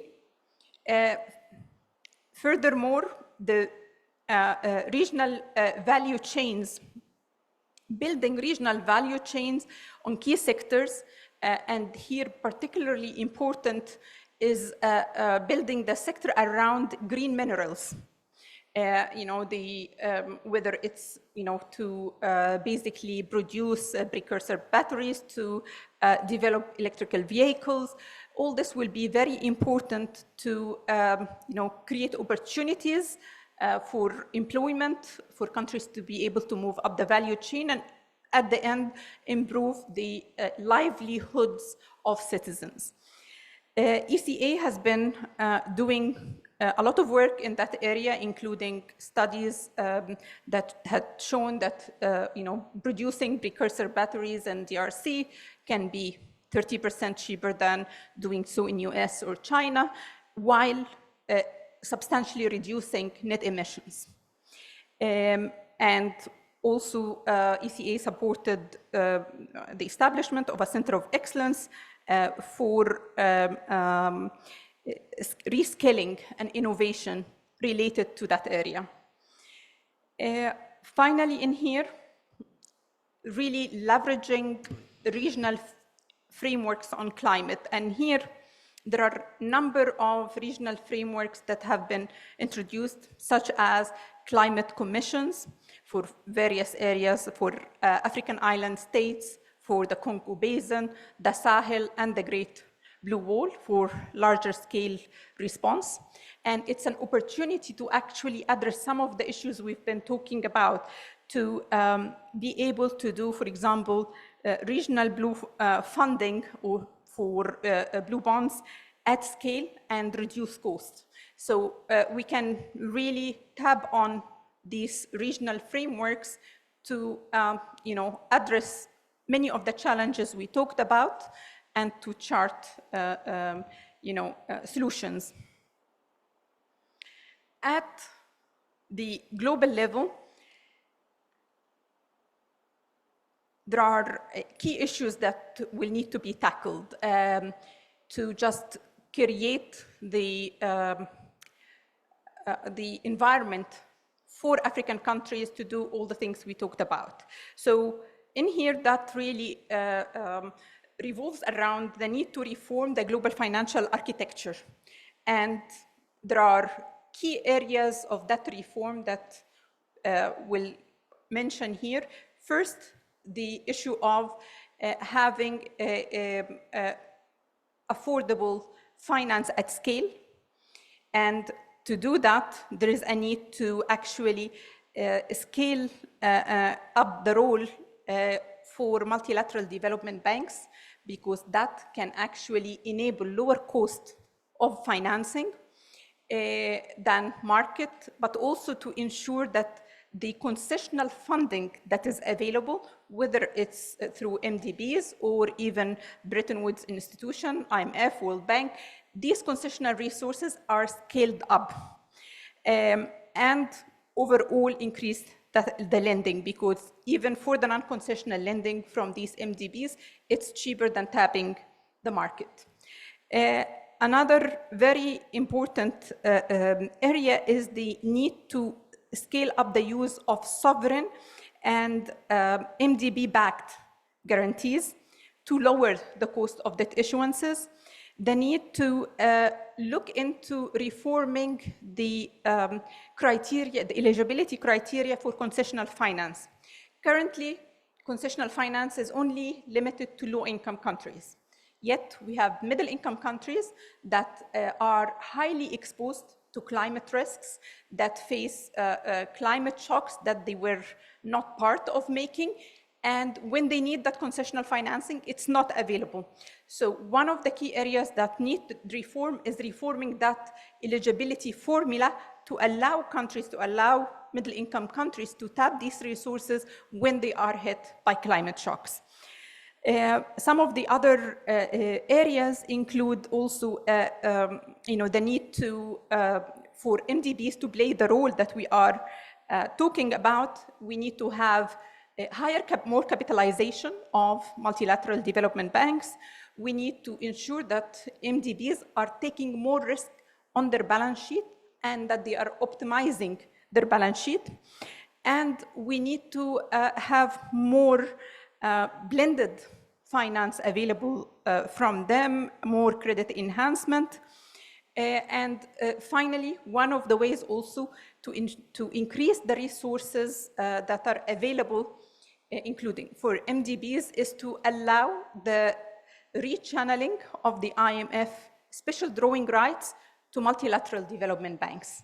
There has been already a proposal that was put forward by African Development Bank to do that. We, what is needed is 5 SDR donor countries to actually operationalize that.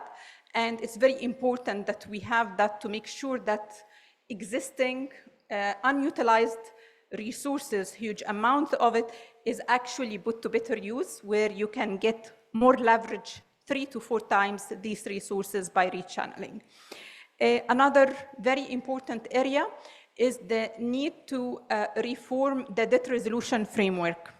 And that would entail reforming the current G20 common framework to make sure that there is a suspension of debt service upon application to the framework, that actually it's expanded in terms of eligibility to include middle income countries, because currently there is no similar framework that exists for middle income countries. So doing that would be key.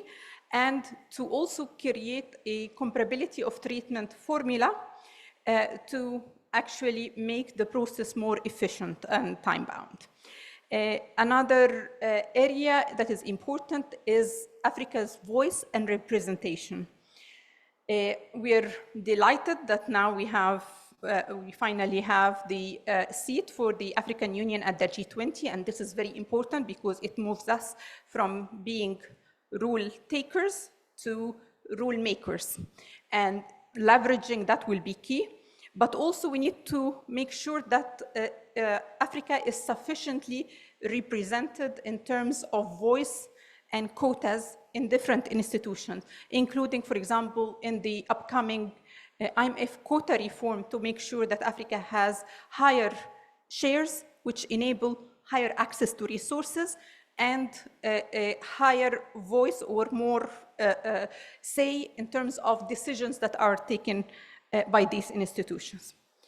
Finally, on issues of taxation, there is a need. We have already the UN Tax Convention, and there is a need to also strengthen international cooperation, curb illicit financial flows, and reduce tax evasion and profit sharing, because that in itself, the resources that are lost to illicit financial flows are far exceed. It's more than 2.5 times what Africa receives a year in official development assistance. So it's a huge opportunity, and we need to make sure that it's utilized.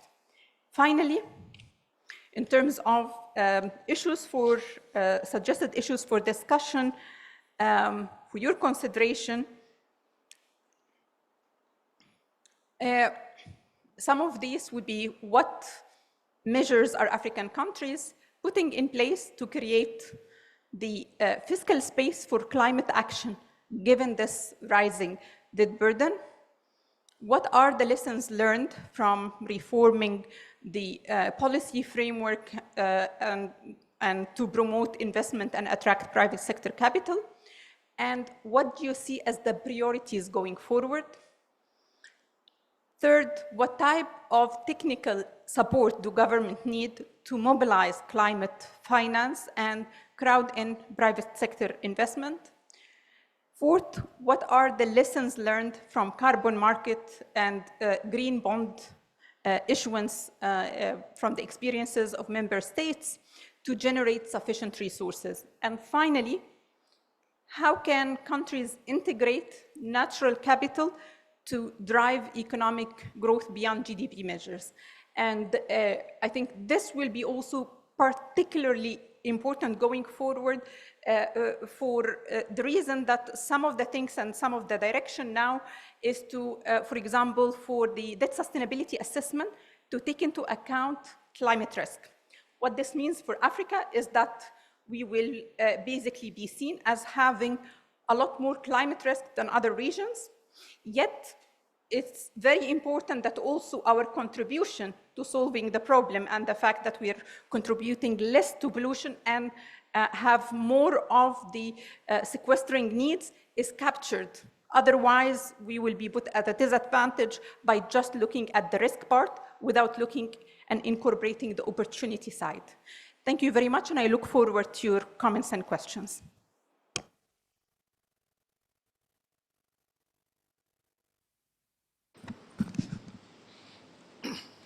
Thank you so much, Anand, for a very comprehensive and to the point presentation. I think this will make our work, our conversation much easier and faster. Now, there are several issues she has brought onto the fore. I think for me, the issue of pipeline of bankable projects. I think this is a serious challenge for Africa, where we have a wish list rather than a list of bankable projects. So we have to invest in bankability. I think that's going to be critical. And then the issue of green, blue, or sustainability bonds, I think that's another mystery for most countries in terms of what the hell is happening. Where do I start? What do I do? So I think for me, that's another issue. On debt management also, I think one other critical issue is what are we using these resources for? I've heard cases where countries have gone to the Eurobond, used the money for recurrent expenditures, and then you can't pay the bond when it matures. So we have to be very, very strategic about what we do. Again, you bring back at regional level the issue of carbon markets. We discussed the implementation of the CFTA. Again, the indicators, how do we measure success, etc., and so forth. Those are critical areas. The issue of the critical minerals and electrical vehicles.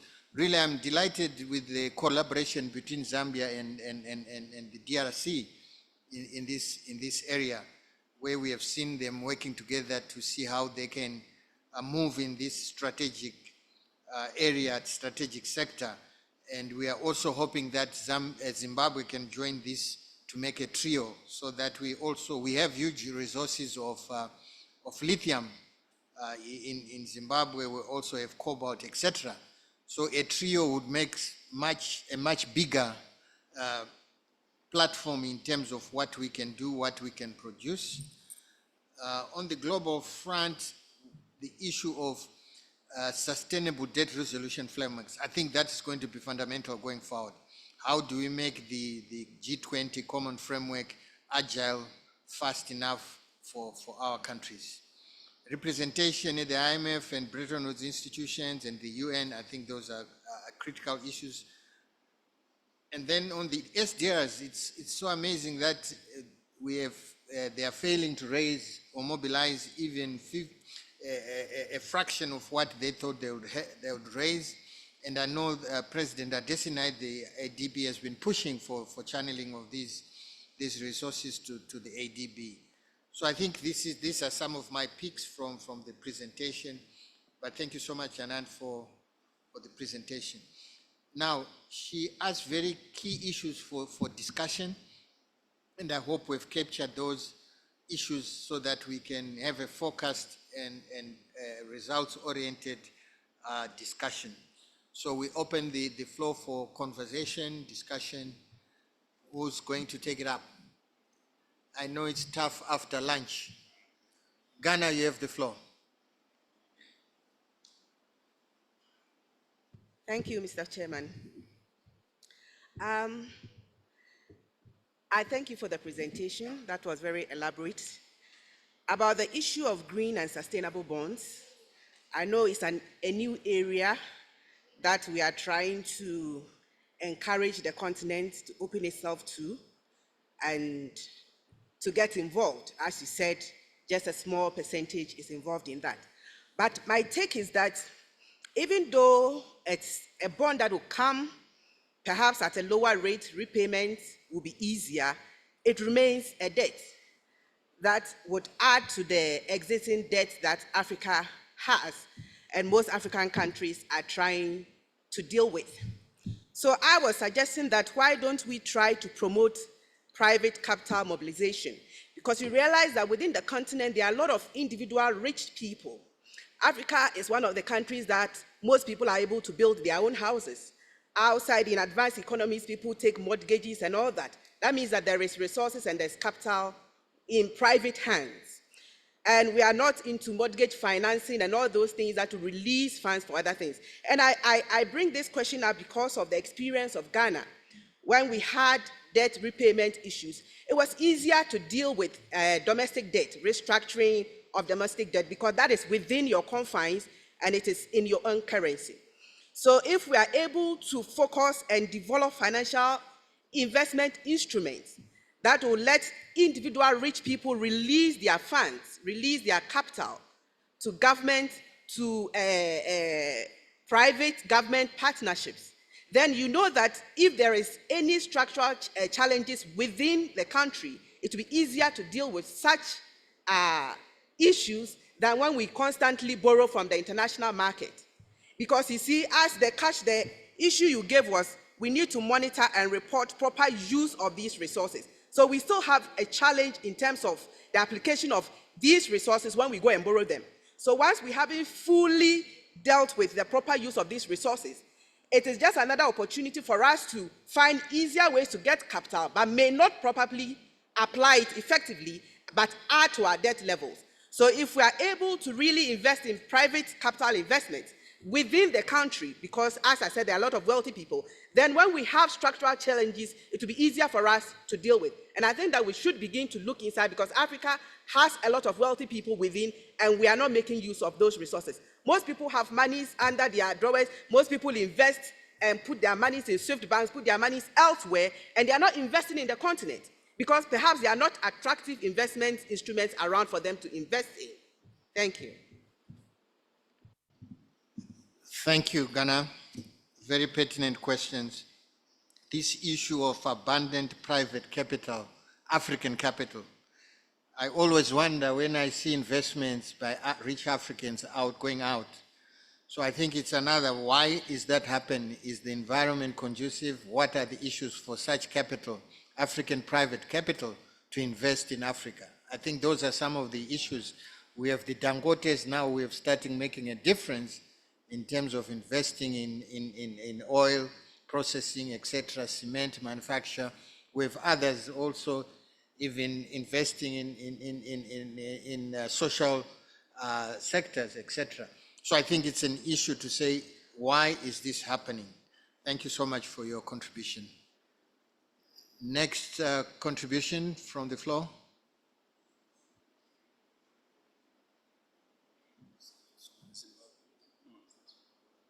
Is that Zimbabwe? Hello? Okay, Zimbabwe, you have the floor. Thank you very much.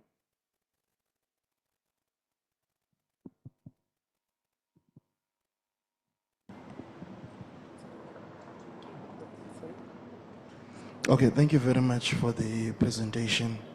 I was very much drawn to the issue of biodiversity credits that you spoke of, which I think is something that as the African continent should be pushing very much, because we have the natural capital that is actually contributing towards the sequestration of carbon dioxide. Just, I wanted to know if in doing this, there's also been work in developing continental-based certification organizations and verification organizations. The continent is heavily dependent on external technical resources for the certification of credits, for the trade of credits, even for the verification of credits. How far are we, particularly when we are dealing with something that is likely to benefit all of us, such as biodiversity credits, in developing the accompanying certification and verification agencies on the continent? Thank you. Again, the issue of carbon trading, carbon markets, it's a mystery. I think, and that's a mystery we have to unveil. So I hope ECA can assist together with other institutions like the ADB on this front. Burkina Faso, please.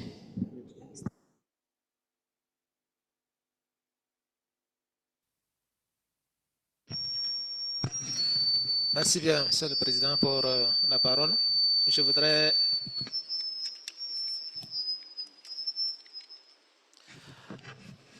féliciter la communicatrice pour la clarté donc, de la présentation et dire que le Burkina Faso est engagé depuis 2013 sur la transition de son économie vers une économie verte et inclusive.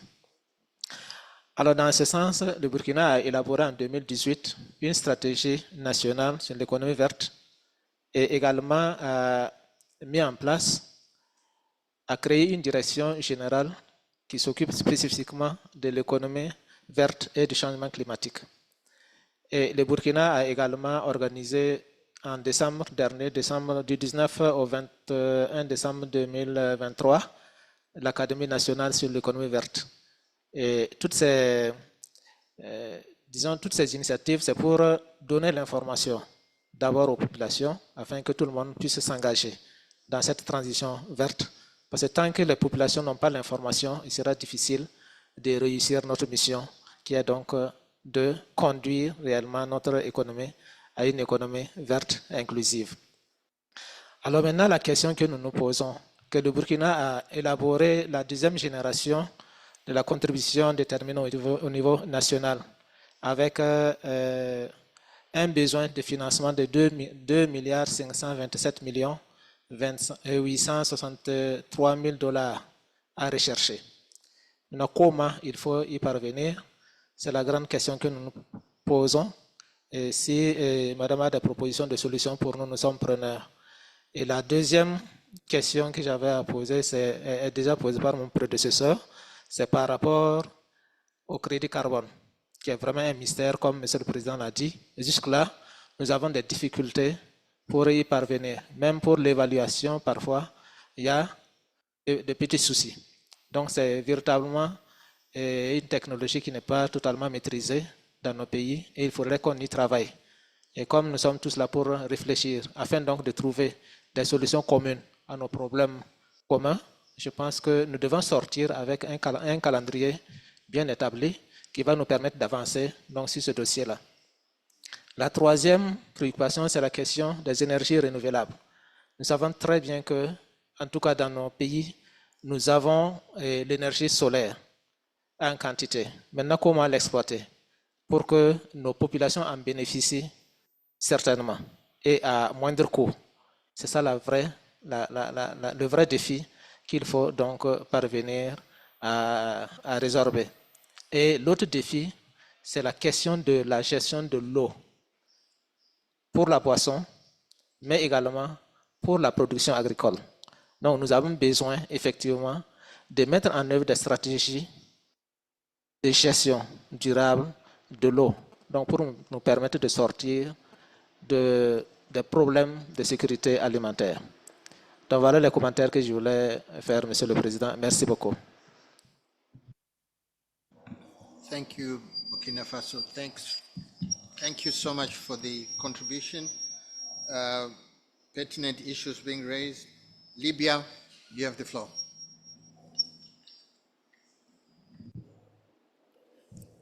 Thank you, Mr. Chairman. First of all, I would like to thank Dr. Hanan for such a wonderful presentation. And I would like to thank the government of Zimbabwe for their hospitality. My question is, all the UN agencies always keep talking about supporting the continent and African countries reduce the carbon emissions and invest in the clean energy. But we don't see that in numbers. I mean, is there any mechanism that they're working at, or are they categorizing the countries to rich and poor? Because my country never been approached by any agency to help with this subject. Regarding the clean energy in the state of Libya, my government has approved a national strategy that would increase the percentage of the clean energy to 22% out of all energy by 2030. Thank you so much. Thank you. ECA, the UN agencies, your presence and support. So I'm sure we'll get some answers later on. Okay, Uganda, you were next.